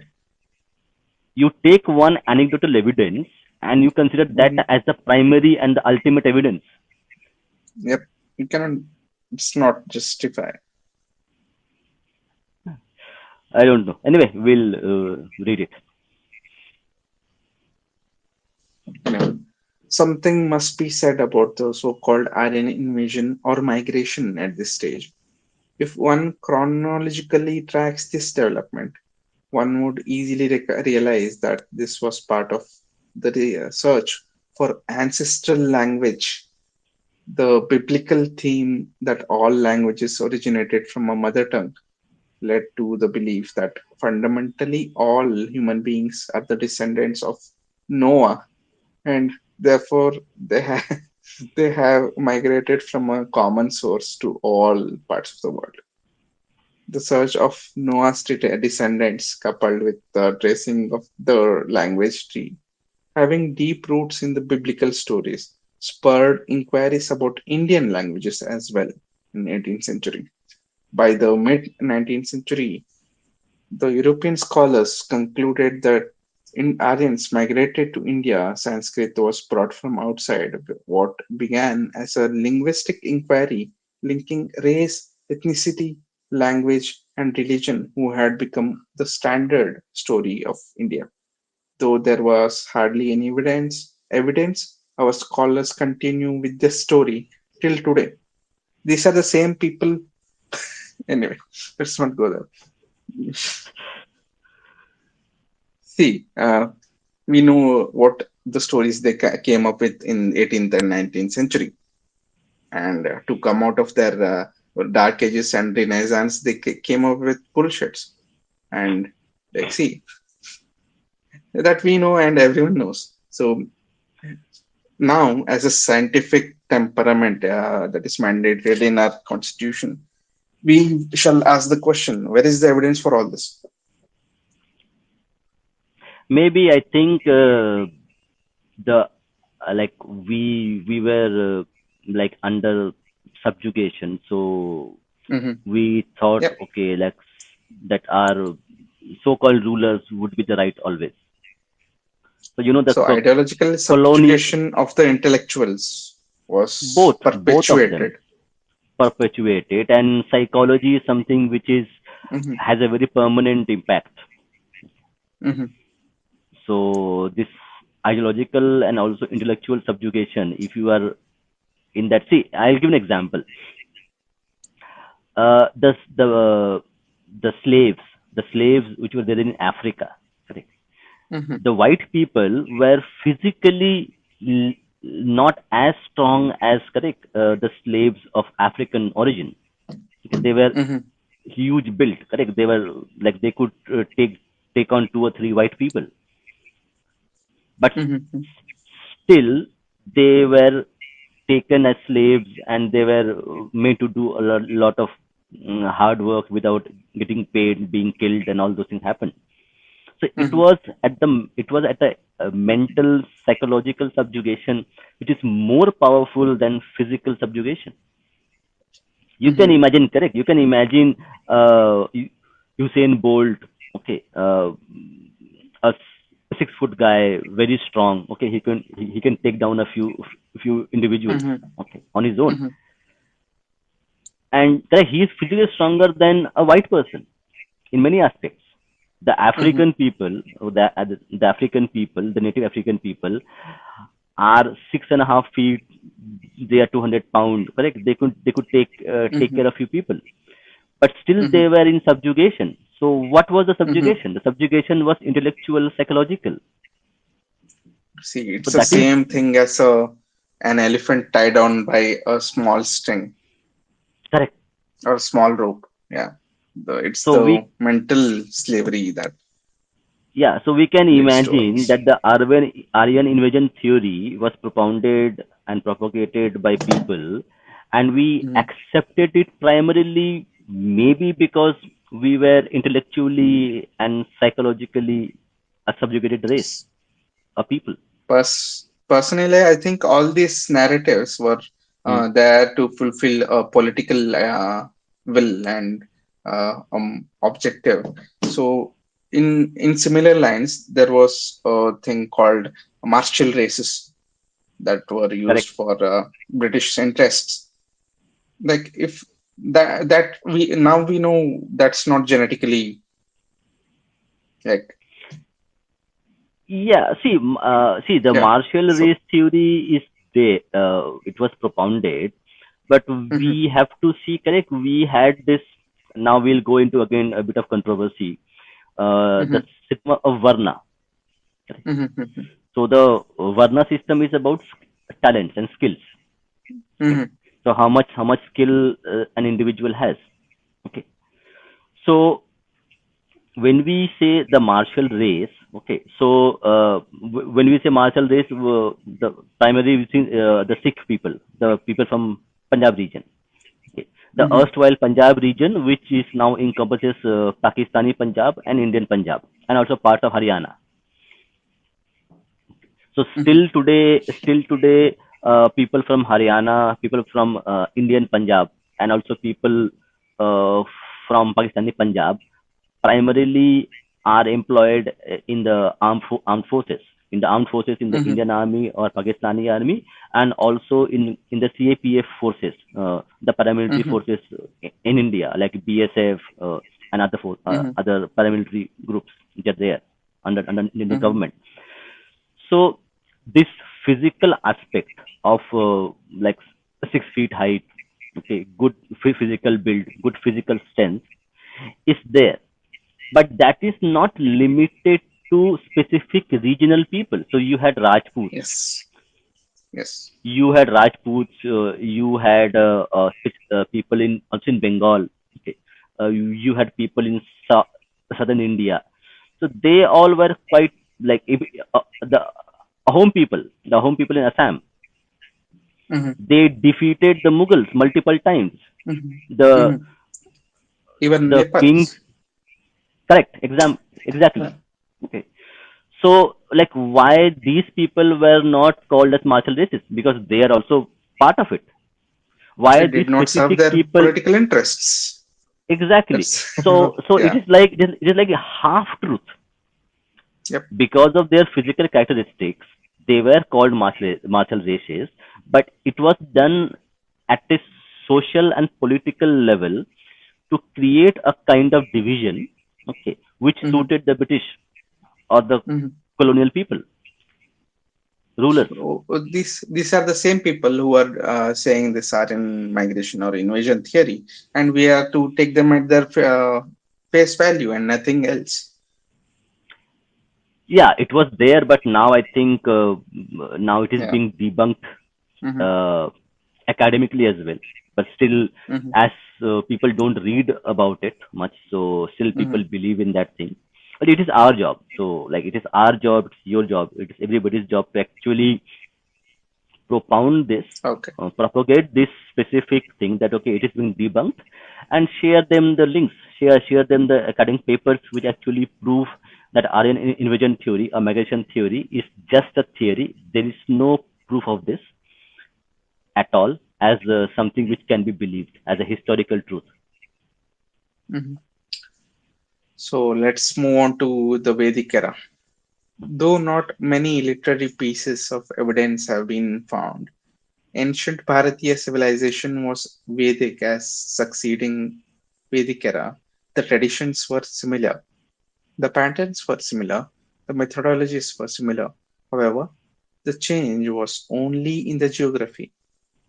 The remains of numerous fire sanctorums or the Yajna Kundas found at the Kalibangan, a small place on the banks of now waterless riverbed of Ghaggar in Rajasthan, is one such example of demonstrates the early practice of ceremonial fire worship from the various artifacts found discovered at the Harappan sites, such as engraved seals and amulets, usually made of steatite, agate, chart, copper, faience, and terracotta. It could be conclusively established that the ancient Bharatiyas used deities for their puja. Various stone carvings of female deities signify the worship of Shakti have been serially found. One such is specifically the deity wearing a girdle exactly resembling goddess Durga, showcasing the custom of venerating Shakti in very much in vogue. Okay. There is also a Nandi, yeah, yeah, I think we are about 10 minutes away from our 2 hour limit. So uh-huh. we'll pause this reading today and we'll take some comments. And I also have one announcement to make to people who are watching this now and people who will be listening to this later. So we have started a new initiative where we will be doing book giveaways. Okay, so we have a few books which are signed, which are signed by the authors, and those books will be given to people who join our streams. They have to subscribe uh, as a primary condition. So subscribe to our podcast, subscribe to our channel on YouTube, and please comment on our videos. And we will choose the best comments who, and it will be on a month basis. So we will be giving 2 books per month, one in Hindi, one in English. So every month, 2 books will be given away. They will be signed by authors, author signed books, not normal books. And we will choose from the best comments, and we will reach out to you over email to get your address, and we will send the books to you. That's a very good initiative. Um, Yeah, we want to encourage people to actually read books. So as a mhm, souvenir, who would be listening to us, commenting on our videos, as a thank you to them. Okay, so we will be giving mhm, away the signed books. The book names will not, I will not reveal because it would be a surprise to you. But we mhm. will tell if you want a Hindi book or an English book. That we will take from the people who would be selected, and we will do the selection on the call itself, on the live stream. So it's not going to be something that we are going to do this offline. So on a last week of the month, we will be doing a live stream, and the live stream itself, we will be choosing the best comments, and then we will reach out to them for their address so that we can send the books to them. Yeah, that's Yeah, great. and we'll So take people will some comments. get more books. Yeah. Yes, yes. So It's a, they will be signed books, so it would be something special to them. It will signed by the yeah. authors. Abhay says Romanis were nomadic people who migrated to Middle East and Europe from Rajasthan, Gujarat, Sindh, mainly on 1000 CE due to Ghaznavi invasions. Abhay, is there any evidence in literary or otherwise to actually support this? Because as we all from our as well, we would need some kind of evidence to actually support it. It could be literary, it could be genetic, it could be physical, it could be language that we I speak think it was in terms of similarities. linguistic. There are linguistic article research based on this, Okay, okay. and some say there was a study on Kathak and the Italian dance. I forgot the name of it. Uh, Flamenco, right? Okay. Flamenco dance and Kathak. Flamenco is Italian. Wait, wait. Mm, maybe I'm confusing with something on. Yeah, I think Yeah, it is. so It is European. It is European. Yeah. it is European, and Hmm. there was a recent study that was comparing the movements between the two, and Hmm. it was closely associated with Romani people, the dance, the evolution of it. And there are multiple videos on YouTube if you want to see. The movements are very similar. The beats and the movements and the steps on the floor and how they tap to the floor were very similar. Yeah, that was a very Got it. interesting yeah, article. Yeah, there are Yeah. other messages. Great initiative, says Sanathan Shashwat. Yeah, yeah. It's Spanish. Yeah, correct. It is Spanish. Spanish. Yeah, Flamenco. yeah. Yeah. Let's take few more comments, and then we have 4 minutes left. I have something to share. Yeah. Uh, so recently we come with a new article. It's Yes. called Please. "The New Lands." Uh, how sacred spaces in new lands, how uh, the indentured laborers and other Hindu diaspora who moved across the lands and how they preserved faith in foreign lands and cultural, how they integrated into the local culture wherever they moved to. And you can find this article on our Medium platform. And it has been very interesting to research about this. And the first one, this is the painting that is based on the scene of first indentured laborers in the ship, the same slave ships that slaves were transported in. Yeah. So yeah, this is the first footprint that is in Pravasi Ghat in Port Louis. That is a memorial now. It's a memorial.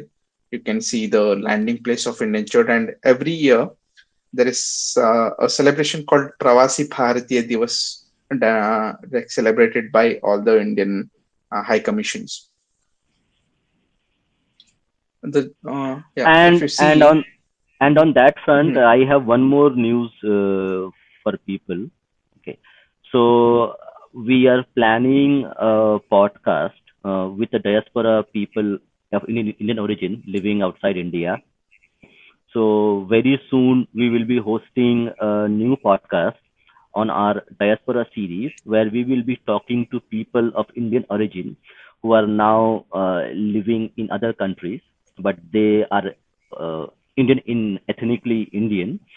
So do keep an eye on our notification and do subscribe. So we will be talking live on how they live in different countries, how they preserve their Indian heritage, Indian culture, Indian traditions. So it will be interesting to talk about, and we will also be talking about them regarding their experience of or their ancestors, how they lived, how their lives were when they were taken to these foreign lands as indigent laborers. yeah, on the same line, going to the article. So, yeah, when the Hindu diaspora moved abroad through migration or indentured laborers, in the early years of this, there were religious and ceremonies were only outdoors because they had no other spaces like temples or in. They did either in at home, outdoors or in homes. Over time, these gatherings evolved into a structural congregations, and eventually temples were built. And this is one such temple in a plantation in Mauritius, sugarcane plantation. And if you see this plantation style Mariamman temple in South Africa,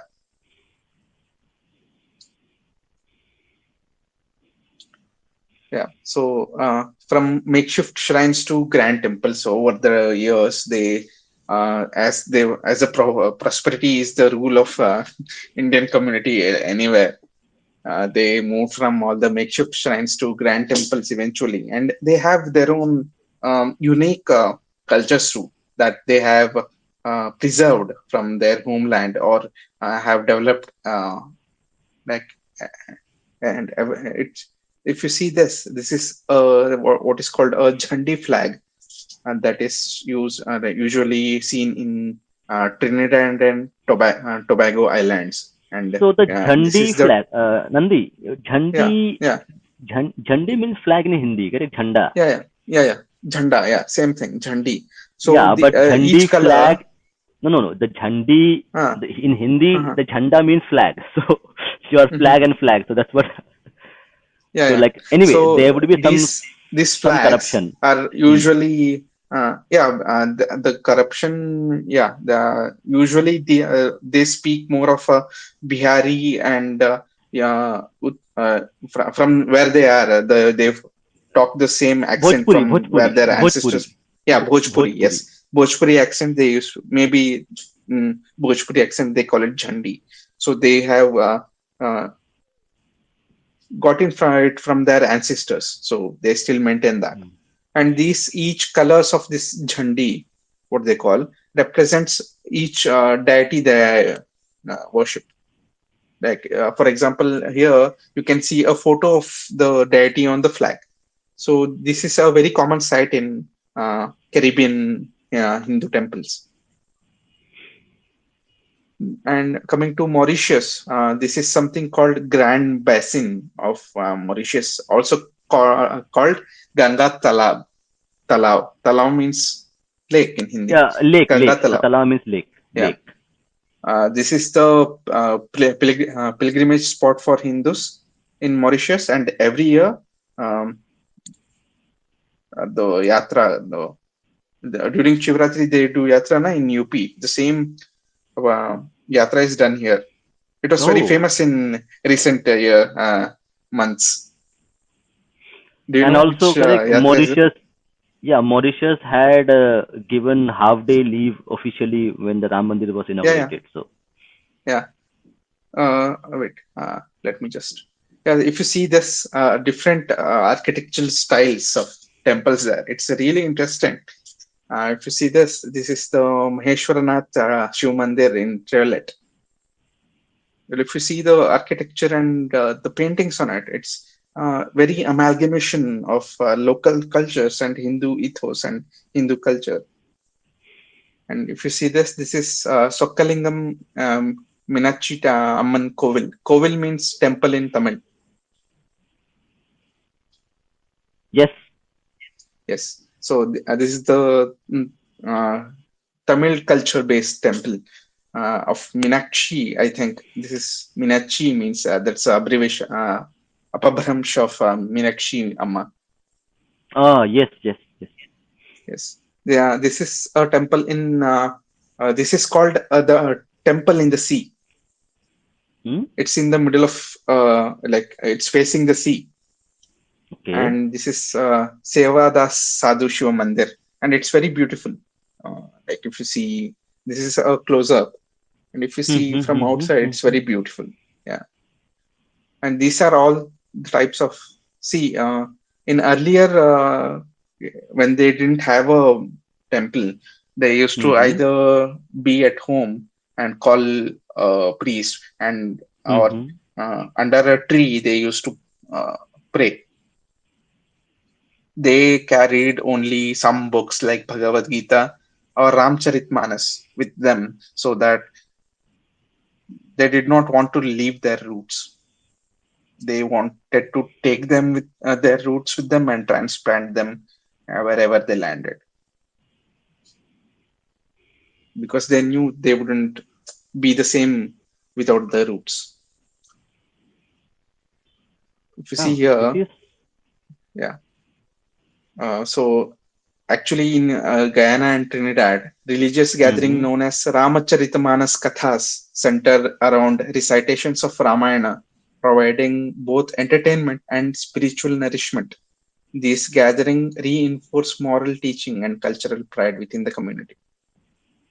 And as Paul Younger in his book describes, like in his research paper, in diaspora communities, the Ramcharitmanas becomes more than a scripture. It serves as a community shared memory with kathas, storytelling sessions, in reinforcing moral values. These gatherings serve as moments of reflection, fostering solidarity through shared narratives. Yeah. So Yeah, that's and really also, good. yeah. So again, the Chandi flags in Trinidad, and this is the Mahashivratri Kanwar Yatra in Mauritius. Oh, Like Kanwar Yatra is very famous because it's been politically used these days yeah, Nandi, by one both thing, sides. Nandi, Hmm. one question. So, do you have the similar kind of like, because the southern part of India is like they worship also Shiva as a primary god. Okay, so you have Hmm. Vishnu, Shiva, okay, Hmm. Hmm. and Shakti Peetham. So, do you have Hmm. in southern India, like Kamar Yatra, the way people do is in Bihar, West Bengal, Jharkhand region? Do you have that something kind of thing there, similar?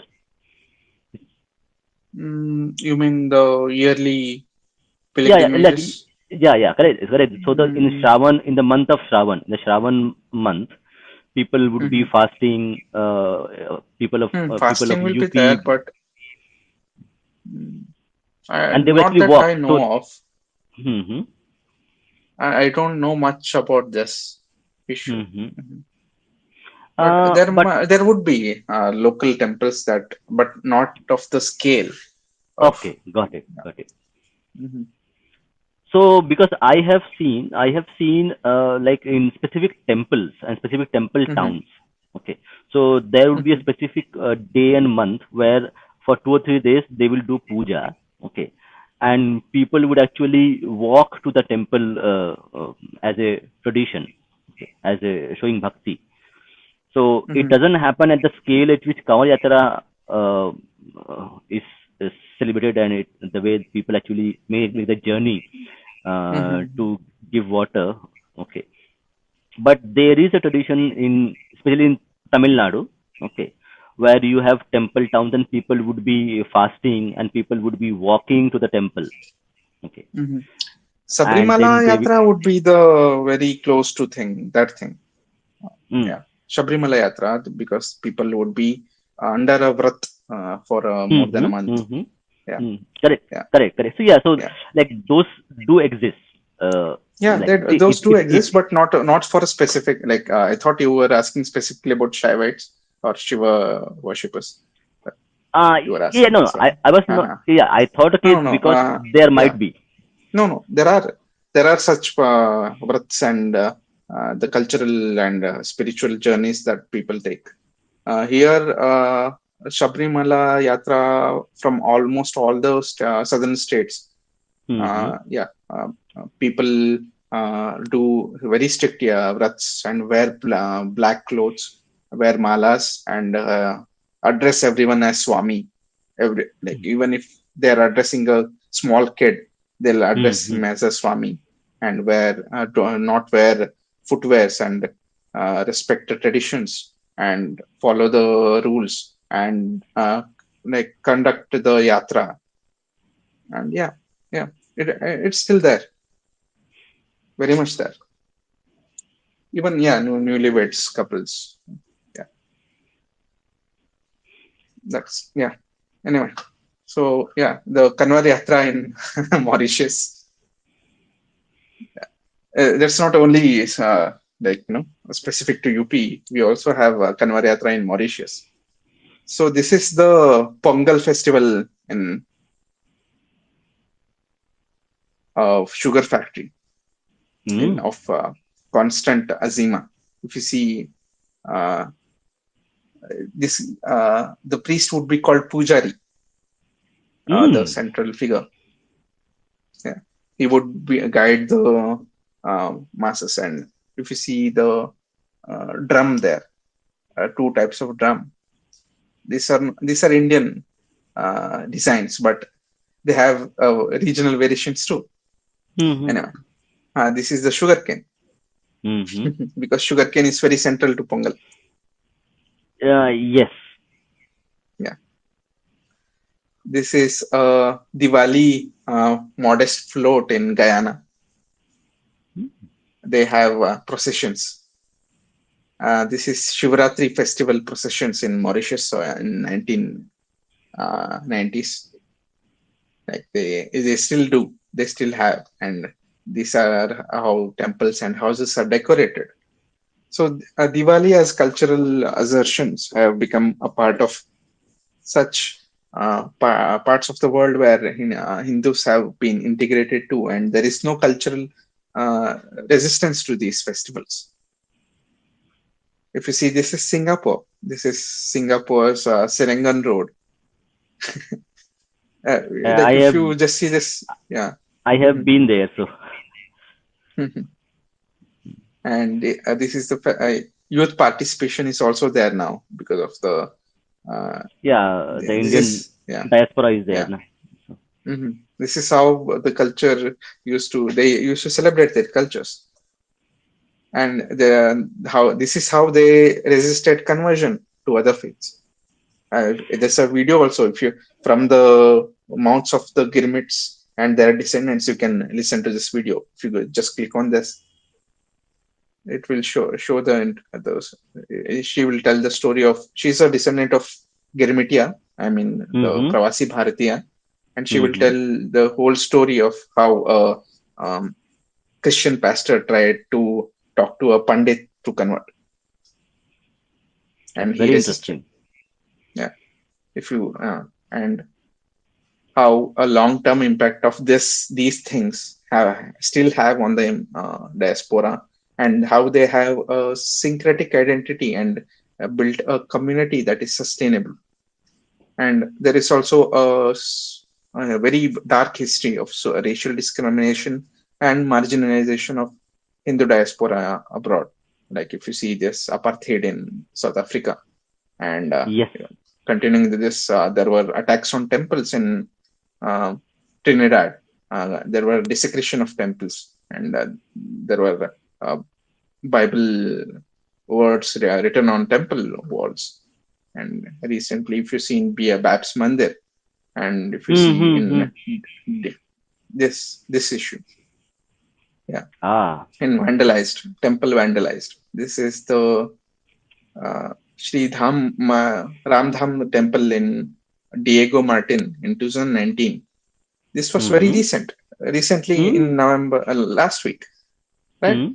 In 3 days ago, there was a attack on Hindu Sabha temple in Brampton, Canada. Mm-hmm. Correct, correct. And we The have seen uproar liberal regarding this. utopia, yeah, in the liberal utopia, yeah. And this is recently in Bangladesh. So through all this, we have seen some dark history of attacks on Hindu diaspora all over the world.